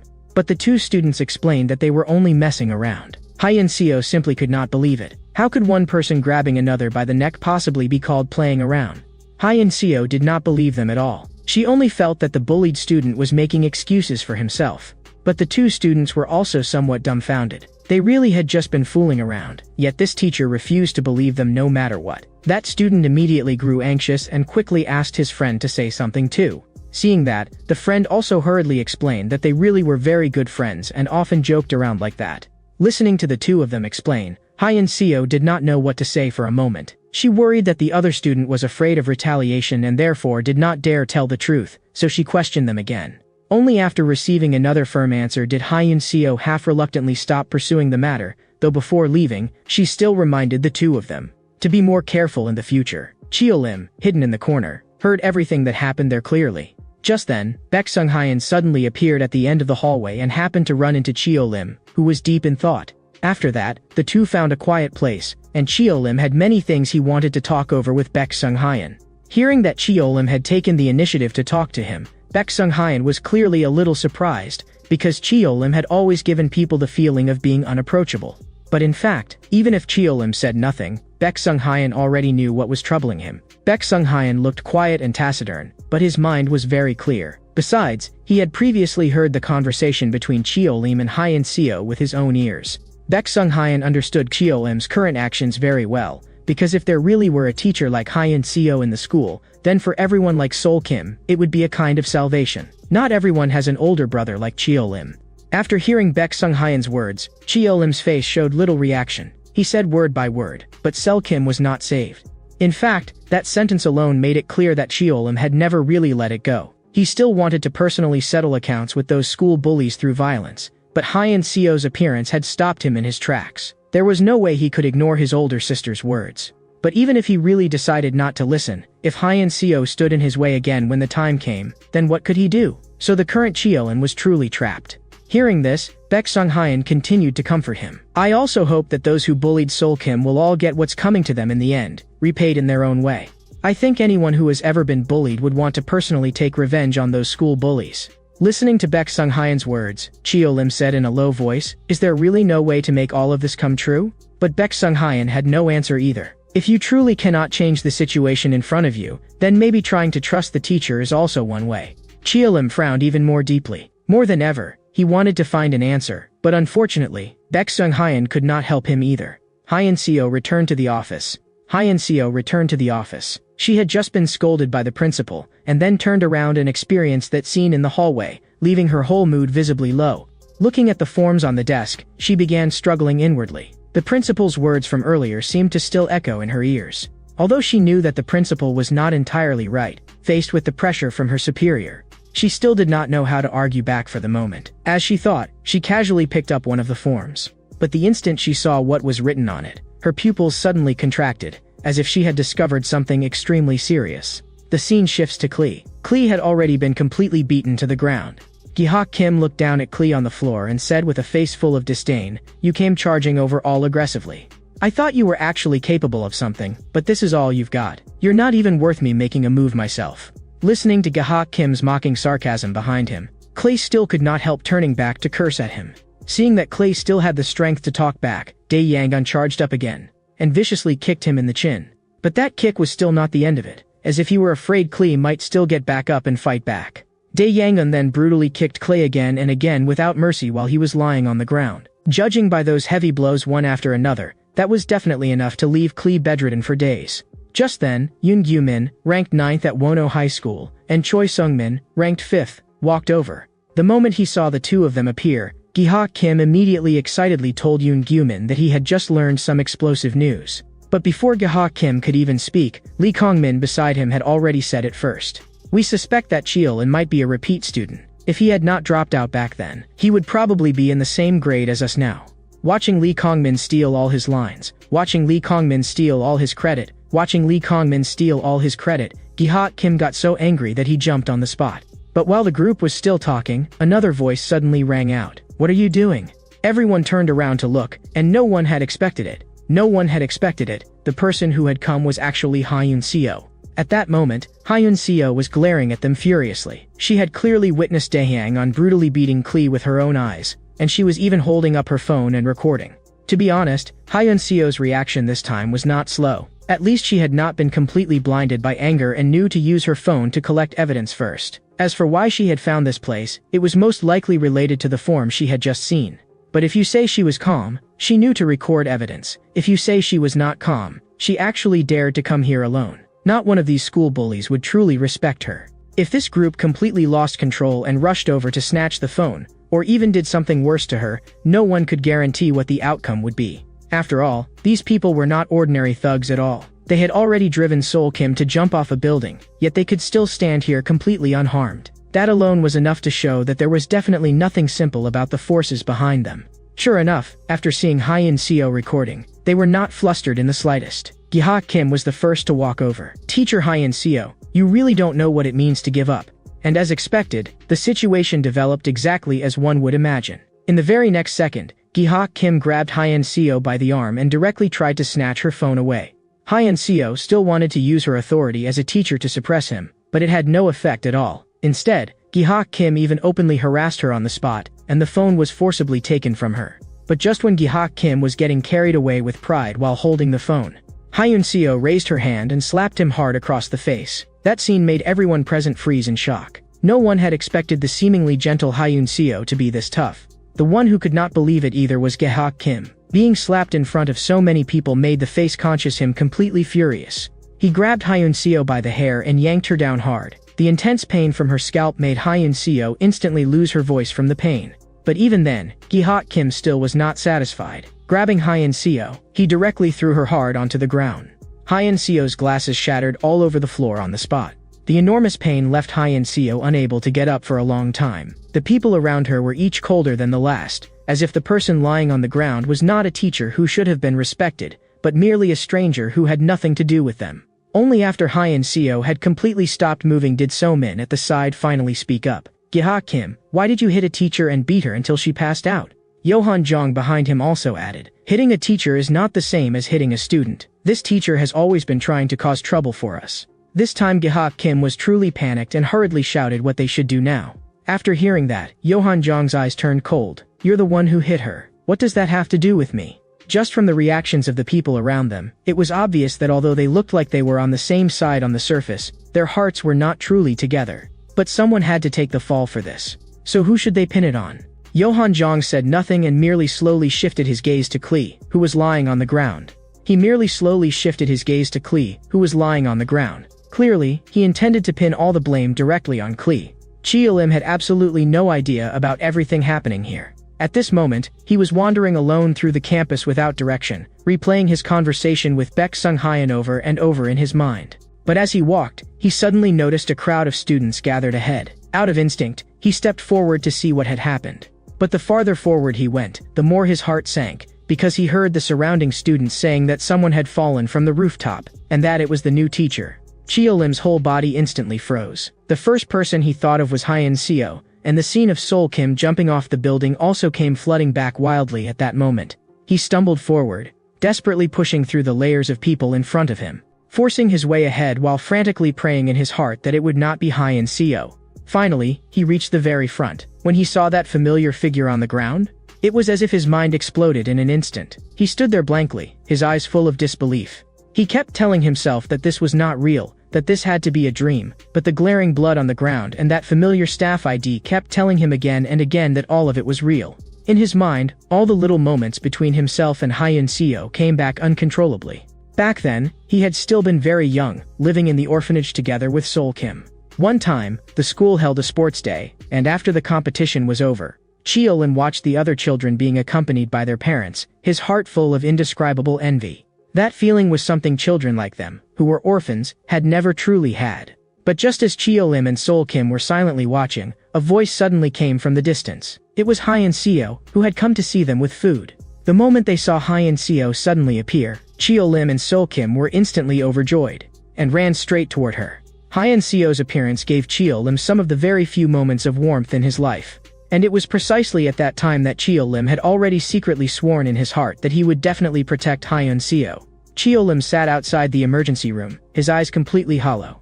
Looking at the glaring red light above the emergency room, the pain in Cheo-lim's heart was beyond words.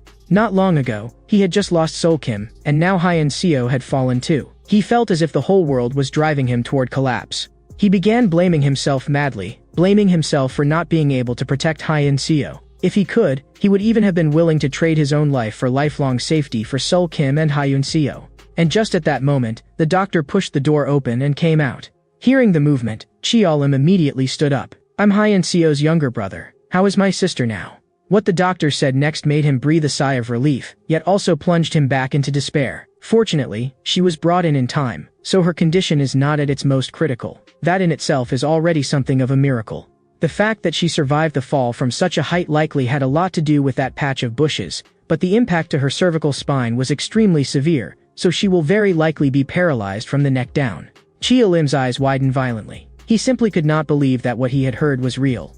He knew very well that Hyun Seo had always been such a proud person. If she learned that she was paralyzed, how could she possibly accept it? So Cheo-lim immediately asked whether there was still any possibility of recovery, but the doctor had no way to give a clear answer and could only say that the patient was still unconscious and that everything would have to wait until she woke up to be judged. At present, Hyun Seo was still in the intensive care unit, and Cheo-lim had no way to visit her for the time being. He would have to wait until she was transferred to a regular ward, so Cheo-lim could only leave the hospital first. After walking out of the hospital entrance, he looked like an empty shell that had lost its soul. Wandering aimlessly down the street, his mind filled with Hyun Seo and Sol Kim. But just then, a slip of paper was suddenly thrown at his feet. He instinctively looked around, but saw no one, so he bent down and picked up the note to take a look. But the moment he read it, the expression in his eyes changed instantly. After seeing clearly what was written on it, his gaze suddenly became vicious to the extreme, and the murderous intent he could not suppress almost spilled straight out of his eyes. Because this paper was the very form Hyun Seo had originally handed out. It had no signature, and there was only one line written on it. It said that the school rooftop was the place where that group of school bullies often gathered, and that many students were taken there to be beaten. Cheo-lim knew that this form had been distributed by Hyun Seo, and now it seemed that Hyun Seo's fall from the building was very likely tied to this form. At that moment, Klee suddenly called out to Cheo-lim from behind.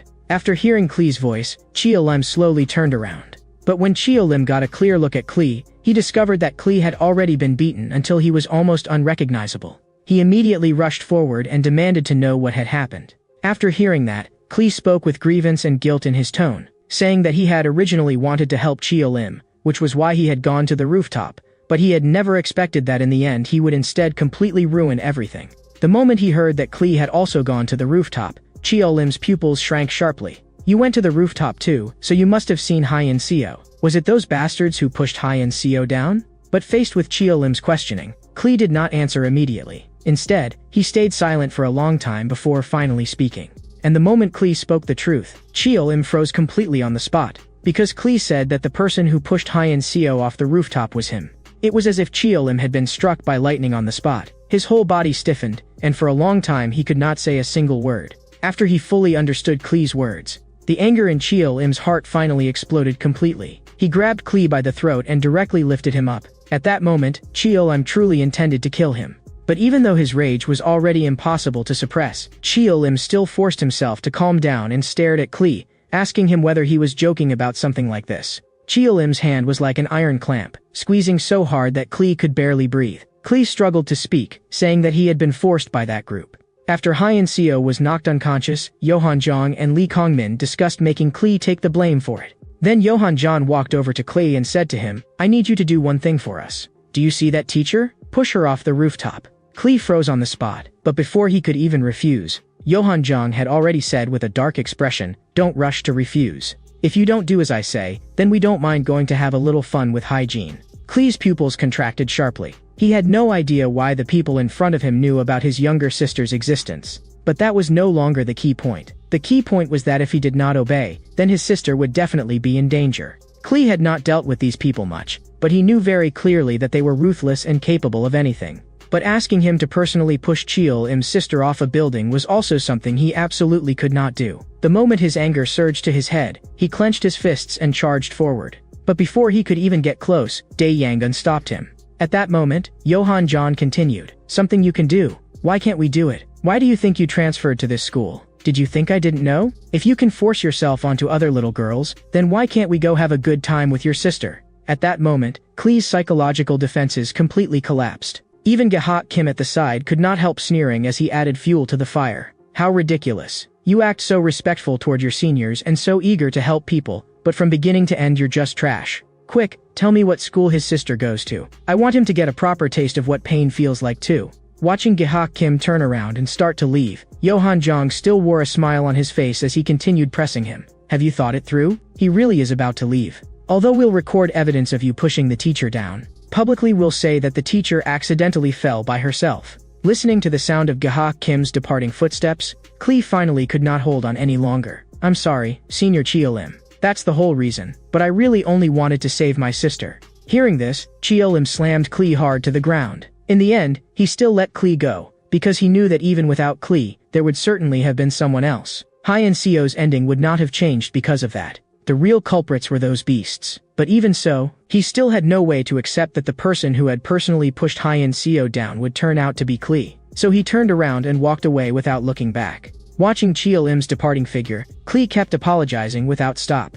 Cheol-im did not turn back and only coldly threw out one sentence, "Don't let me see you again." After saying that, Cheol-im walked outward step by step.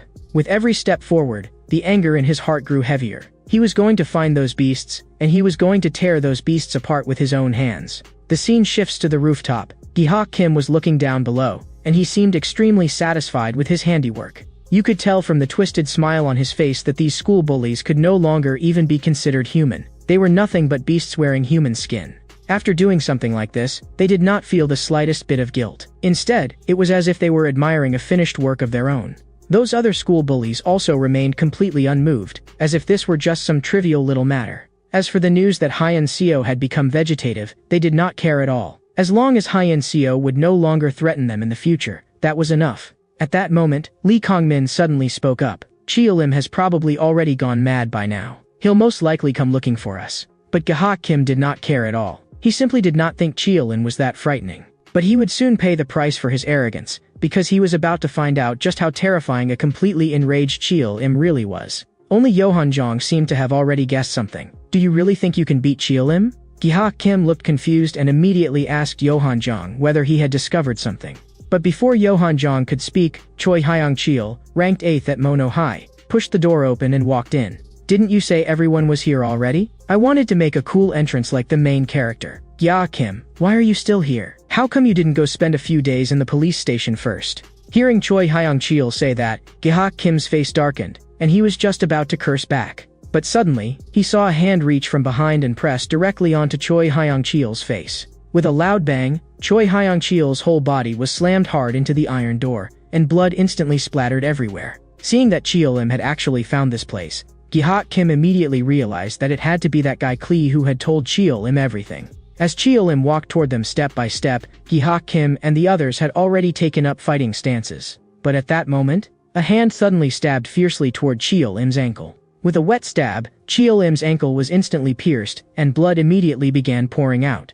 The one who had launched the sneak attack was Choi Hyung-cheo lying on the ground. While Cheolim was not paying attention, he had actually picked up a shard of broken glass from the floor and struck back. Seeing that Choi Hyung-cheo could still move, Cheolim's eyes darkened, and he turned around and immediately delivered a vicious kick straight to Choi Hyung-cheo's face. To make sure Choi Hyung-cheo had no chance of standing up again, Cheolim lifted his leg and stomped him wildly, each kick carrying fury that could not be suppressed, as if he wanted to smash all of his rage into him. And that attack from Choi Hyung-cheo just now seemed to have had no effect on Cheolim at all, or rather, the current Cheolim could no longer feel pain. Only after Cheolim's final kick landed did Choi Hyung-cheo completely lose the ability to fight. Next, it's your turn. Don't worry, not a single one of you is getting out alive today. Hearing Cheolim say that, Dae Yang-on at the side finally he could not stay seated any longer and was just about to get up, only to be stopped by Gihak Kim with one hand. Sit down. None of you are taking him from me. He's mine. After taking care of Choi Hyung-cheo,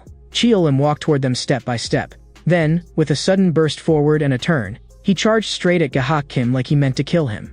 Everyone present had originally thought that Gihak Kim would at least be able to trade a few rounds with Cheolim. But no one expected that after only 3 moves, Gihak Kim would be struck heavily in the head by Cheolim's fist. Between true fighters, victory and defeat are often decided by the finest margin. One mistake is enough for everything to collapse completely. The moment Gihak Kim took that punch, his body instantly stiffened. Cheolim gave him no chance to catch his breath and followed immediately with an uppercut that blasted hard into Gihak Kim's chin. But this was still far from over. What followed was completely one-sided domination by Cheolim.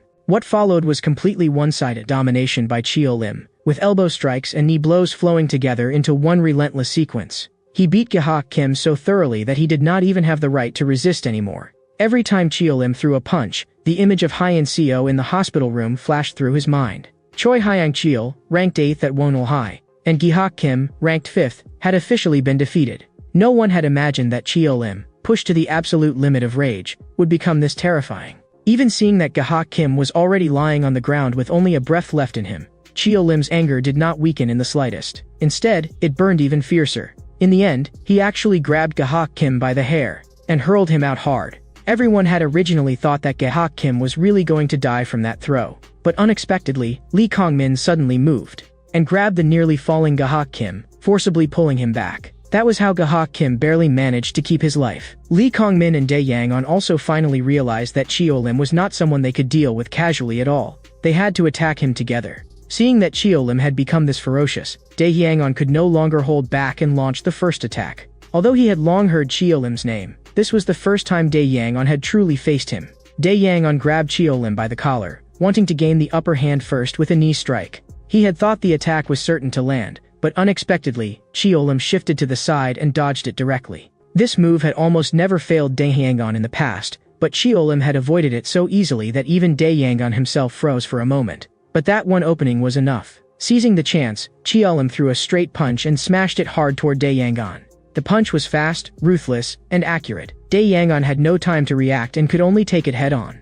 The enormous force instantly blasted Dae Yang-on away, and he only barely stopped after rolling all the way to Gihak Kim's side. Cheolim, who had originally still looked down on Dae Yang-on a little, completely put that slight contempt away at this moment. He knew that from here on, he had to go all out. Otherwise, what had just happened to Choi Hyung-cheo and Gihak Kim could become his own fate at any time. But just as Cheolim was about to continue pressing the attack, he suddenly felt a gust of force coming from behind. He immediately ducked, just barely avoiding Lee Kong-min's sneak attack. This time, it was Lee Kong-min who was stunned. This monster Cheolim had reactions so fast it was as if he had eyes on the back of his head. Was even a sneak attack useless against him? But in a fight, there is no time to stand there in shock, because in the very next second, Cheolim was already lunging at him. Cheolim moved at a terrifying speed and directly clamped a hand around Lee Kong-min's throat, then smashed him hard into the ground. The horrifying force shook Lee Kong-min so violently that it felt as if his organs were about to split apart, and blood instantly sprayed from his mouth. Right after that, Cheolim raised his fist and slammed it down hard at Lee Kong-min. But at that moment, Dae-hyang-on rushed back as well and landed a heavy punch on Cheo-lim's face. Everyone thought that this punch would at least force Cheo-lim to stop, whether it was Dae-hyang-on or Lee Kong-min.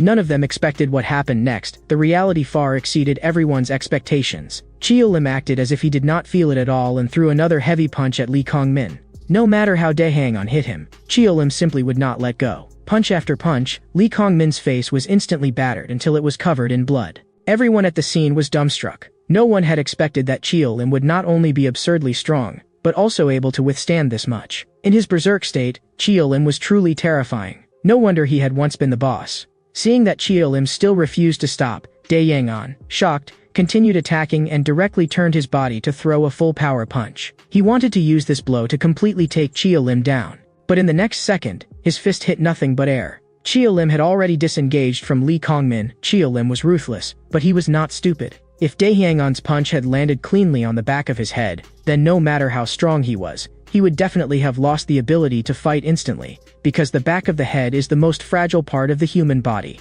At this moment, Cheo-lim leaped high into the air, and before Dae-hyang-on could regain his bearings, he smashed a punch hard into Dae-hyang-on's face. Then he turned and followed up with a kick, but Dae-hyang-on rolled away and dodged that one. After taking 2 solid punches from Cheo-lim, Dae-hyang-on was already close to his limit as well, with blood continuously dripping from the corner of his mouth. He truly had never expected that in such a short time, out of the 4 of them, only he would still be standing. At that moment, he suddenly remembered what Johan Jong had told him before. Yesterday, Johan Jong had called him to the athletic field and told him that Cheo-lim would probably come looking for them tomorrow. We made his sister end up like that, and now there is nothing left that can restrain him. He is probably already angry beyond measure. After hearing Johan Jong say that, Dae-hyang-on had asked whether he alone would be able to handle Cheo-lim. But Johan Jong had not given a definite answer, because even he himself did not know just how strong Cheo-lim really was. Dae-hyang-on had originally thought that no matter how strong Cheo-lim was, he should at least be able to trade a few rounds with him. But now that they had actually fought, he discovered that the gap was this enormous. On the battlefield now, the only one who could truly keep fighting was him alone. Johan Jong did not count as fighting strength at all. From beginning to end, he was just someone who played dirty tricks. While thinking this, Dae-hyang-on slowly stood back up. A battle like this was actually becoming more and more interesting. Looking at Cheo-lim standing there silently, Dae-hyang-on suddenly burst forward and charged straight at him with astonishing speed. But no one expected that when facing Dae-hyang-on's attack, Cheo-lim would neither dodge nor avoid it, and would instead take it head-on. Seeing that Cheo-lim still did not move, Dae-hyang-on had no time to think about why Cheo-lim was standing there without dodging, and directly swept a kick toward Cheo-lim's ankle, the exact place where Cheo-lim had been injured at the beginning. But even when facing that kick, there was still no change at all in Cheo-lim's expression. In the next second, Cheo-lim moved, still as a mountain, moving like thunder. After dodging Dae-hyang-on's attack, Cheo-lim grabbed him by the collar, and yanked him hard in one direction. Dae-hyang-on instantly lost his balance, and one knee slammed heavily into the ground. And before he could steady himself again, Cheo-lim's fist was already blasting straight toward his face. But strangely enough, Cheo-lim clearly could have continued the assault and crippled Dae-hyang-on completely. Yet Cheo-lim stopped instead and let Dae-hyang-on off. And there was only one reason. Just now, Dae-hyang-on had suddenly mentioned Sol Kim. It was only after hearing the name Sol Kim that Cheo-lim's attack stopped in that very instant. As he listened to Dae-hyang-on speak, some things from Sol Kim's past also began to slowly surface. That was the first time Dae-hyang-on had met Sol Kim. At that time, Sol Kim was being surrounded and bullied by a group of school thugs. From what those people were saying, Dae-hyang-on learned that they were all acting under Tae-young's orders and came every day to take care of Sol Kim. At that time, Dae-hyang-on did not step in. He only stood to the side and watched quietly. Watching Sol Kim get bullied again and again, he even began to feel a little sympathy. So he asked Sol Kim, "Why do you only get beaten and never fight back? Why don't you resist, or at least do something? If you do nothing, none of this will ever change." Hearing Dae-hyang-on's words, Sol Kim staggered to his feet from the ground. He spoke stubbornly. "Some things can definitely be changed. I will bring all of this to an end with my own hands." Dae-hyang-on only felt it was a pity. At the time, he thought that was nothing more than an excuse Sol Kim used to cover up his own cowardice. But in fact, even back then, Sol Kim had already formed the intention to kill himself. He wanted to use his own death to bring an end to this era of school bullies running rampant. But reality had never turned out as he wished. Even after Sol Kim jumped to his death, those school bullies still did not receive the punishment they deserved. And besides, this was never a choice that should have been made in the first place. The ones who were wrong were those bullies, so why was the one who ended up paying with his life himself? Only after saying all this did Dae-hang finally understand what Sol Kim had meant by those words back then. If Sol Kim were still alive now, I would apologize to him. But those words only made things worse. The more Dae-hang charged, the heavier Cheol-im's anger grew. As soon as Dae-hang finished speaking, Cheol-im charged at him again.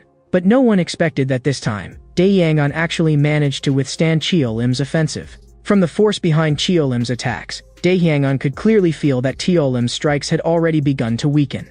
After going through such a fierce battle, Cheol-im had finally grown tired. Dae-hang also made up his mind to start counterattacking and to bring Cheol-im down hard. But Dae-hang forgot that if Cheol-im's strength had already weakened, then how much better could his own condition really be? From the very beginning until now, Cheol-im had mostly been burning through stamina. The injuries he had actually suffered were not that severe. But Dae-hang was completely different. From the moment he faced Cheol-im, he had been taking hits the whole time. Although he was still barely holding on now, he had long since already reached the end of his strength. Sure enough, the moment Dae-hang launched his counterattack, Cheol-im caught an opening and smashed a heavy punch into his face. Blood splattered instantly, and even his pupils began to lose focus. With that punch landing, Dae-hang completely lost the ability to continue fighting. Now, only Cheol-im and Yohan-jong were left standing. Yohan-jong could not help cursing inwardly. Although there was still not much expression on his face, he knew very clearly that this time he was truly finished. Looking at Yohan-jong's nauseating face, the very aura around Cheol-im changed. Cheol-im had long wanted to cripple this vicious and despicable man with his own hands. After Sol Kim jumped to his death, Yohan-jong and Mak-yong had gone to the school athletic field to discuss how to deal with the matter. Mak-yong's idea was to make everyone keep their mouths shut and never bring it up again.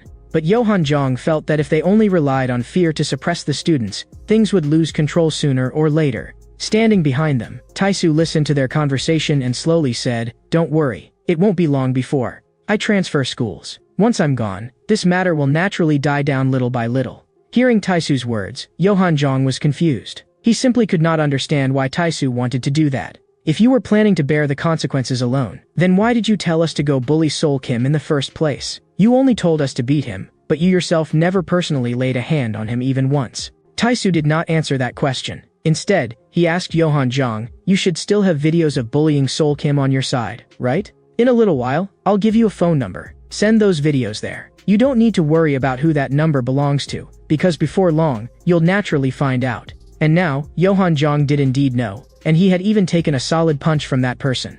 But at this moment, Cheol-im still knew nothing at all about Tae-soo's existence. He only believed that Yohan-jong was the true mastermind. So in this moment, Cheol-im poured all of his anger onto Yohan-jong. Punch after punch, he smashed hard into Yohan-jong's head. At this moment, Cheol-im seemed completely unable to feel fatigue, his fists falling non-stop as if he wanted to beat out every bit of rage inside him.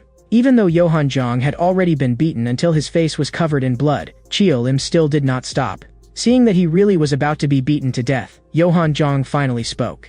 "They all say the most terrifying people are the ones who have already lost everything. I finally understand it now. You really are terrifying now. But do you know something? Maybe you still have things left to lose. Aren't you curious why I sent you that video about Sol Kim? Once you know the truth, you'll definitely be shocked." Cheol-im grabbed Yohan-jong by the hair and directly lifted him up. "Stop talking nonsense. None of that matters anymore. I'm actually very nervous too, you know? I was always afraid Sol Kim would tell you the truth. If that happened, everything would go out of control. In a certain sense, I'm a victim too." The moment Yohan-jong mentioned Sol Kim again, the fire in Cheol-im's heart exploded once more, and the fist that had just stopped swung out again. "Because of you, you originally had a chance to stop all of this earlier, but now it's already too late. Sol Kim is dead, and Hyen Theo is paralyzed. In the end, the person who really deserves to be blamed is actually you. All of this happened because of your ignorance. Everything is your fault." Every word from Yohan-jong was like a knife stabbing viciously into Cheol-im's heart. Even when Cheol-im told him to shut up, Yohan-jong still would not stop. That mouth of his kept on talking. The utterly enraged Cheol-im could no longer hold back at last. He directly shoved his hand into Yohan-jong's mouth. As Cheol-im's fingers slowly began to exert force, the corners of Yohan-jong's mouth started being torn open by force. Images of Sol Kim and Hyen Theo also flashed wildly through Cheol-im's mind. A shrill scream instantly rang throughout the entire rooftop. After settling all of this, the anger in Cheol-im's heart finally seemed to have been completely burned out. Looking at Yohan-jong rolling on the ground and screaming non-stop, Cheol-im's entire mind fell into blank emptiness. His eyes were hollow, and he did not even know what he was thinking anymore. But right at that moment, a hand suddenly pressed against Cheol-im's face. Having relaxed for an instant, Chio Lim had actually failed to notice someone approaching. In the next second, Chio Lim was sent flying outright. The person who had arrived was Ji Min, ranked second at Wonil High. Looking at the 5 people already lying on the ground, even Ji Min's eyes flashed with surprise. For a moment, he could not even understand what had happened. Could it be that Chio Lim had taken all of these people down by himself? The moment Chio Lim saw the person who had suddenly appeared, his eyes instantly turned cold again. That hollow feeling from just now vanished without a trace in the blink of an eye. But only when the view pulled back did it become clear that almost all the school bullies had arrived. Standing in the middle was Ma Qiang, ranked first at Wonil High. On the right was Choi Sung-min, ranked 5th. The 2 on the left were Hae Gun, ranked 3rd, and Yoon Min, ranked 9th. Looking at Chio Lim on the other side, Ma Qiang spoke first. "Hey, do you still have the strength to fight?" Before Chio Lim could answer, the school bullies suddenly parted and made a path. A figure slowly came into everyone's view. The one who had arrived was Taisu, the boss of Wonil High, and the mastermind who had ordered everyone to bully Sol Kim. But the moment Chio Lim saw clearly who it was, he froze completely, his eyes filled with disbelief. Because this person was the partner Chio Lim had once trusted most, the right-hand man who had once stood beside him. No matter what, Chio Lim had never imagined that the person he had once known best would turn out to be the one who had started all of this. "Long time no see, Chio Lim. You really haven't changed at all." Looking at Taisu standing before him, Chio Lim's thoughts were involuntarily dragged back to the past. Back then, they had been such close friends that they could not have been any closer. Their bond could even be traced back to elementary school. When he had just started elementary school, Chio Lim had not yet become the way he was now. He had once studied seriously and wanted to work hard to live a good life. But because Chio Lim and Sol Kim were both orphans, they were often bullied by the other children. And back then, it was also at that time that Chio Lim and Sol Kim began walking down 2 completely different paths. When faced with bullying from classmates, Sol Kim chose to tell the teacher everything, hoping the teacher would stop it from continuing. But Chio Lim felt that he had to do something himself, or things would only get worse and worse. But after hearing Chio Lim's thoughts, Sol Kim seriously tried to persuade him. "My sister said that if you respond to violence with violence, then in the end you'll become the same kind of person they are, and revenge will only bring new revenge." Although Chio Lim did not agree with what Sol Kim said, at that time, he still held himself back and did not strike immediately. But sure enough, it did not take long. Because Sol Kim had told the teacher what happened, what awaited him was not an end, but even fiercer retaliation. Sol Kim's desk was scribbled all over in a complete mess. After school, Chio Lim had just walked out of the school gate when he heard a disturbance coming from a corner. When he looked over, he discovered that Sol Kim was being surrounded and beaten by a group of people, and even his glasses had been knocked onto the ground. Seeing Sol Kim beaten so badly that he could not even open his eyes, Chio Lim completely exploded in anger and rushed at that group in a single stride.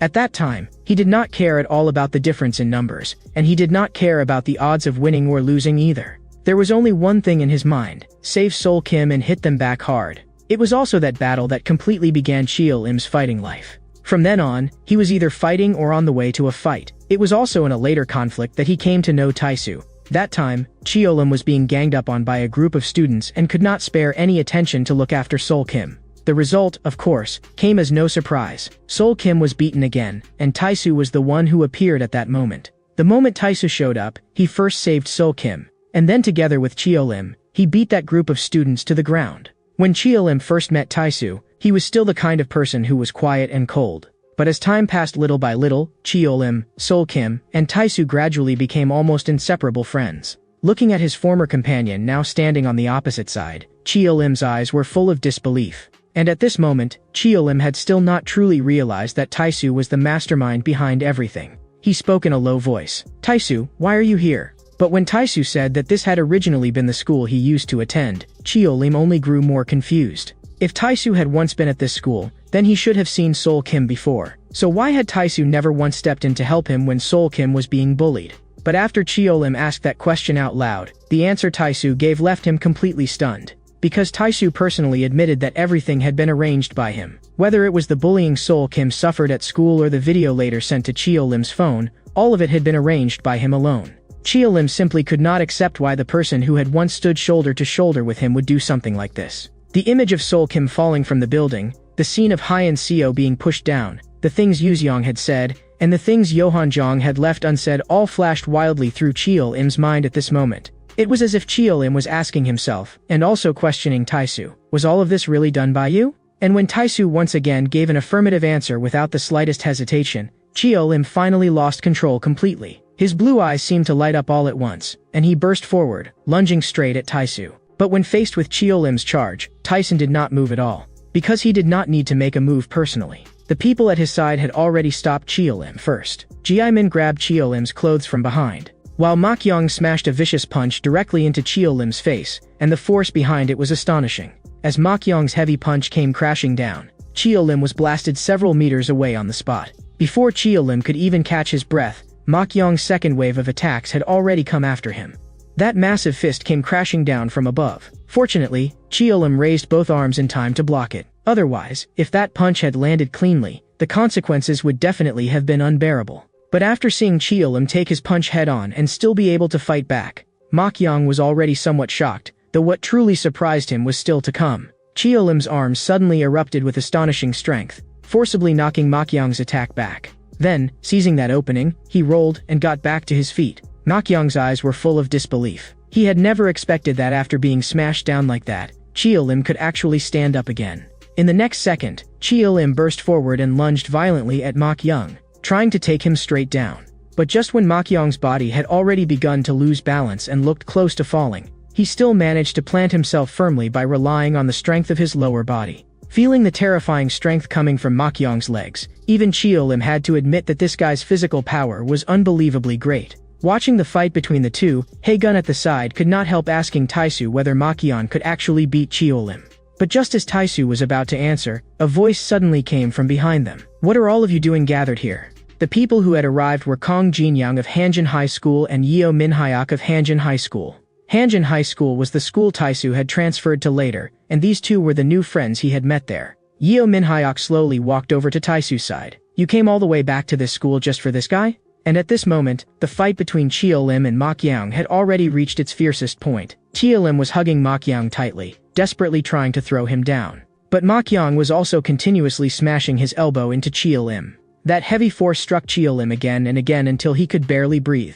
Finally, after the fourth heavy blow landed, Chio Lim let go. He instinctively tried to step back, but Ma Qiang seized the chance and smashed a heavy punch into his face. For Chio Lim, who was already close to his limit, this blow was almost a fatal hit. That punch nearly made Chio Lim lose consciousness. In the instant his head turned to the side, his gaze suddenly swept over Taisu. Even now, he still could not understand why Taisu had done all this. As Chio Lim's consciousness began to waver, he suddenly remembered a conversation he had once had with Sol Kim. It had been a sunny afternoon. After Chio Lim returned to the orphanage, he found that Sol Kim had already come back first. He asked Sol Kim how things were going at the new school. Sol Kim said he was doing okay at the new school. But looking at Sol Kim's expression, it seemed like there was still something he had not said, though at the time, Chio Lim had not noticed that anything was wrong. After a long while, So Kim suddenly asked Chio Lim whether something had happened between him and Taisu. Hearing So Kim suddenly bring up Taisu, Chio Lim was also taken aback. In the next second, Chio Lim seemed to realize something and immediately pressed So Kim, asking whether Taisu was also at that school. But after hearing that, So Kim denied it in a flustered way, saying no, he had only suddenly thought of Taisu and casually asked. Back then, during middle school, Taisu really had transferred away all of a sudden without saying a single word. In response to Sol Kim's questioning, Chio Lim had only told him that he also did not know why Taisu had transferred. He had only heard that it seemed to be because of his parents, but now that you mention it, I also do think that Taisu really changed a lot back then. Even after remembering all this, Chio Lim still could not figure out what Taisu had gone through back then. But the current situation simply gave him no time to keep thinking it over. Ma Qiang drove a knee hard into Chio Lim's face. That blow completely scattered the very last bit of resistance Chio Lim had left. With a loud thud, Chio Lim crashed heavily onto the ground. Ma Qiang followed up immediately and clamped both hands around Chio Lim's throat. Chio Lim still wanted to resist, but there was not a shred of strength left in his body. Ma Qiang was in full condition right now, while Chio Lim's body had already been completely drained after going through such a brutal battle. The current Chio Lim had no way of beating Ma Qiang, not to mention that Ma Qiang still had so many people behind him. From the very beginning, this had never been a fair fight. Seeing that the battle was already nearing its end, Hae-gun sneered from the side. Because he used to be Taisu's friend, I had actually been looking forward to this, but now it seems he's nothing special. Yeo Minhyuk at the side also added, a complete waste of time. Listening to the voices around him, Taisu never spoke.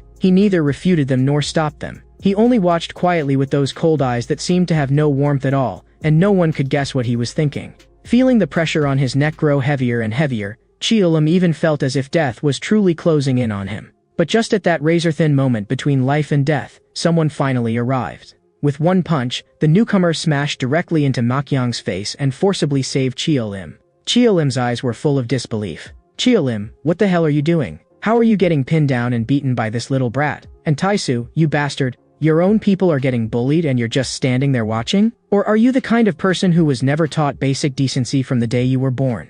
The one who had come was none other than Nam Hyok-jin, Cheolim's middle school companion. Looking at Nam Hyok-jin, who had suddenly appeared, Cheolim was a little surprised and asked how he had found this place. Hearing Cheolim ask that, Nam Hyok-jin slowly replied that someone had told him the news, and that person was Yuzeong. Clearly, almost everything Cheolim would do had already been predicted by Yuzeong.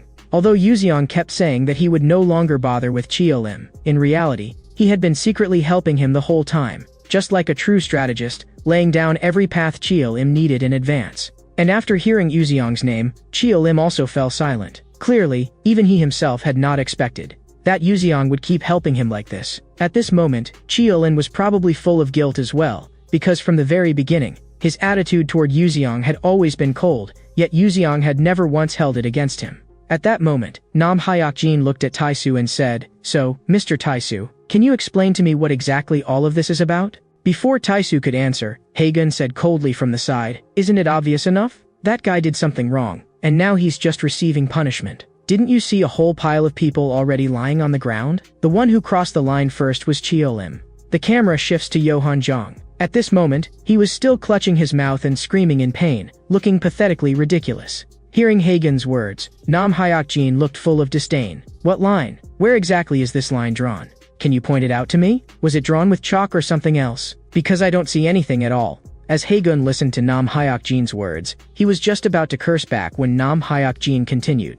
"I'll give you 5 seconds to bring Sol Kim back to life. If you can't do that, then the rest of you can go down and keep him company." Clearly, Nam Hyok-jin already knew about Sol Kim too. Most likely Yuzeong had told him everything. As Cheolim's most trusted brother, Nam Hyok-jin naturally also had feelings for Sol Kim. Seeing that Nam Hyok-jin had actually started counting down, the people on the other side were so angry that they laughed. This guy had to be insane. Clearly, they did not take Nam Hyok-jin seriously at all, because they held an absolute advantage in numbers. But they would very soon pay the price for their arrogance. Seeing Nam Hyok-jin's attitude, Ji-min could no longer hold back and charged over with his fist swinging. But Nam Hyok-jin merely shifted to the side and easily dodged, which was enough to show that Nam Hyok-jin's strength was absolutely not weak. Seeing that, Haegun at the side also moved and charged at Nam Hyok-jin with a furious shout. But what no one expected was that Nam Hyok-jin was still continuing the countdown. Facing the attacks of the second and third-ranked fighters at the same time, he still dared to remain this calm. Either he was crazy, or he was an absolute powerhouse. As the countdown reached 0, Nam Hyok-jin's eyes instantly turned cold, and the killing intent coming from him was enough to send chills down anyone's spine. But just as both sides were about to clash fiercely, Yohan Jong, still clutching his mouth and screaming in pain, suddenly let out an angry roar. He shouted at everyone, "Call 119 now, and stop this bullshit already." Clearly, he had truly been beaten scared, terrified that if things dragged on any longer, something really would happen. I think that if he had not been beaten into this state, he would absolutely never have allowed anyone to call an ambulance. He simply does not care whether other people live or die. Looking at Yohan Jong's mangled, blood-covered appearance, Taisu finally spoke. "Let's stop here for today. We all need to sort things out first. Once you gather everyone, we'll continue. Otherwise, it won't be interesting." Nam Hyok-jin let out a cold laugh. "Are you sure? If everyone really gets called in, are you sure you'll be able to handle it?" In Taisu's reddened eyes shone an almost insane light. "I'll personally wipe all you trash out." Cheolim's eyes were full of coldness. He knew that this matter could no longer possibly end peacefully. As for asking Taisu again why he had done this, there was no longer any meaning in it, because Sol Kim was already dead. The only thing Cheolim had to do now was take revenge. But as he was now, he no longer had the strength to keep fighting, and if Nam Hyok-jin alone had to deal with everyone here, it really would be too difficult. So after thinking it through, Cheolim said nothing more and turned to leave with Nam Hyok-jin. As Cheolim passed by Taisu, he said word by word, "Don't worry, Taisu. I will kill you with my own hands and avenge Sol Kim." In the end, only Taisu and Ji-min were left on the rooftop. Ji-min said with obvious dissatisfaction, "Because of Cheolim, 5 people on our side were seriously hurt, and we just let him leave like that?" In fact, From the very beginning, Ji-min had not understood Taisu's decision at all. It was only because he was wary of Taisu's authority that he had not lashed out at the time. Taisu slowly said, "I let them go because Johan Zhang's condition was already starting to look bad. If this dragged on any longer, Johan Zhang and the others would only end up worse." But that explanation clearly did not convince Ji-min at all. With an ugly expression, he continued to ask, "Was that really the only reason? Then why exactly did you arrange for Sol Kim to be bullied? Why exactly did you do it?" Faced with Ji-min's questioning, Taisu gave no answer. He only slowly cast his gaze downstairs, where one person was standing. That person was Baek Sung-hyan. Cheo-lim and Nam Hyuk-jin returned to the orphanage. After his wounds were bandaged, Cheo-lim remained silent the whole time, constantly thinking about what he should do next to deal with Taisu. At that moment, Nam Hyuk-jin spoke. "Yuzeong has already told me roughly some of what happened to you, but I still want to hear it directly from you." With a heavy expression, Cheo-im slowly began to speak, telling him in complete detail everything he had personally seen, Sol Kim jumping from the building, and everything that had happened afterward. Seeing the pain on Cheo-lim's face that he simply could not suppress, Nam Hyuk-jin said nothing more and directly pulled Cheo-lim outside. After a long silence, Cheo-lim finally asked Nam Hyuk-jin what he had been doing lately. Nam Hyuk-jin answered casually that, like Cheo-lim, after dropping out of school he had been learning new things while earning money to survive. Then Cheo-lim asked about their old companions, and the answer he got was that aside from Nam Hyuk-jin, everyone else was still in school. At that moment, Nam Hyuk-jin said, "The way Taisu has turned out now probably has a lot to do with his parents, because his parents got divorced." Cheo-lim was clearly stunned for a moment, completely unaware of when that had happened. Nam Hyuk-jin replied, "It should have been around the time Taisu transferred schools. And it was from then on that Taisu became more and more silent." Cheo-lim took a deep breath. He did now know why Taisu had transferred, but he still could not understand why Taisu had chosen to target him in particular. Nam Hyuk-jin told Cheo-lim to think more carefully. Maybe he could find some clue in something Sol Kim had said before. Cheo-lim began constantly recalling all the details of the past between himself and Sol Kim. As his memory slowly turned further back, Cheo-lim suddenly remembered something Sol Kim had once said. Sol Kim had said that during middle school, someone close to him had died. At that thought, Cheo-lim immediately asked Nam Hyuk-jin whether he remembered that. After thinking for a moment, Nam Hyuk-jin said that it did seem like something like that had happened, and that the school had apparently even conducted an investigation at the time, though he himself had not paid much attention then. Nam Hyuk-jin asked Cheo-lim whether there were any other clues, because relying on just that one thing still gave them too little information. After hearing that, Cheo-lim continued, "I remember it seemed like because of that incident, Sol Kim was even scolded by Hyun Seo at the time." Listening to Cheo-lim's words, Nam Hyuk-jin could not help beginning to suspect something. The person who died back then might really have had some kind of connection to Sol Kim, and that person just happened to also be connected to Taisu, which was why Taisu had kept targeting Sol Kim.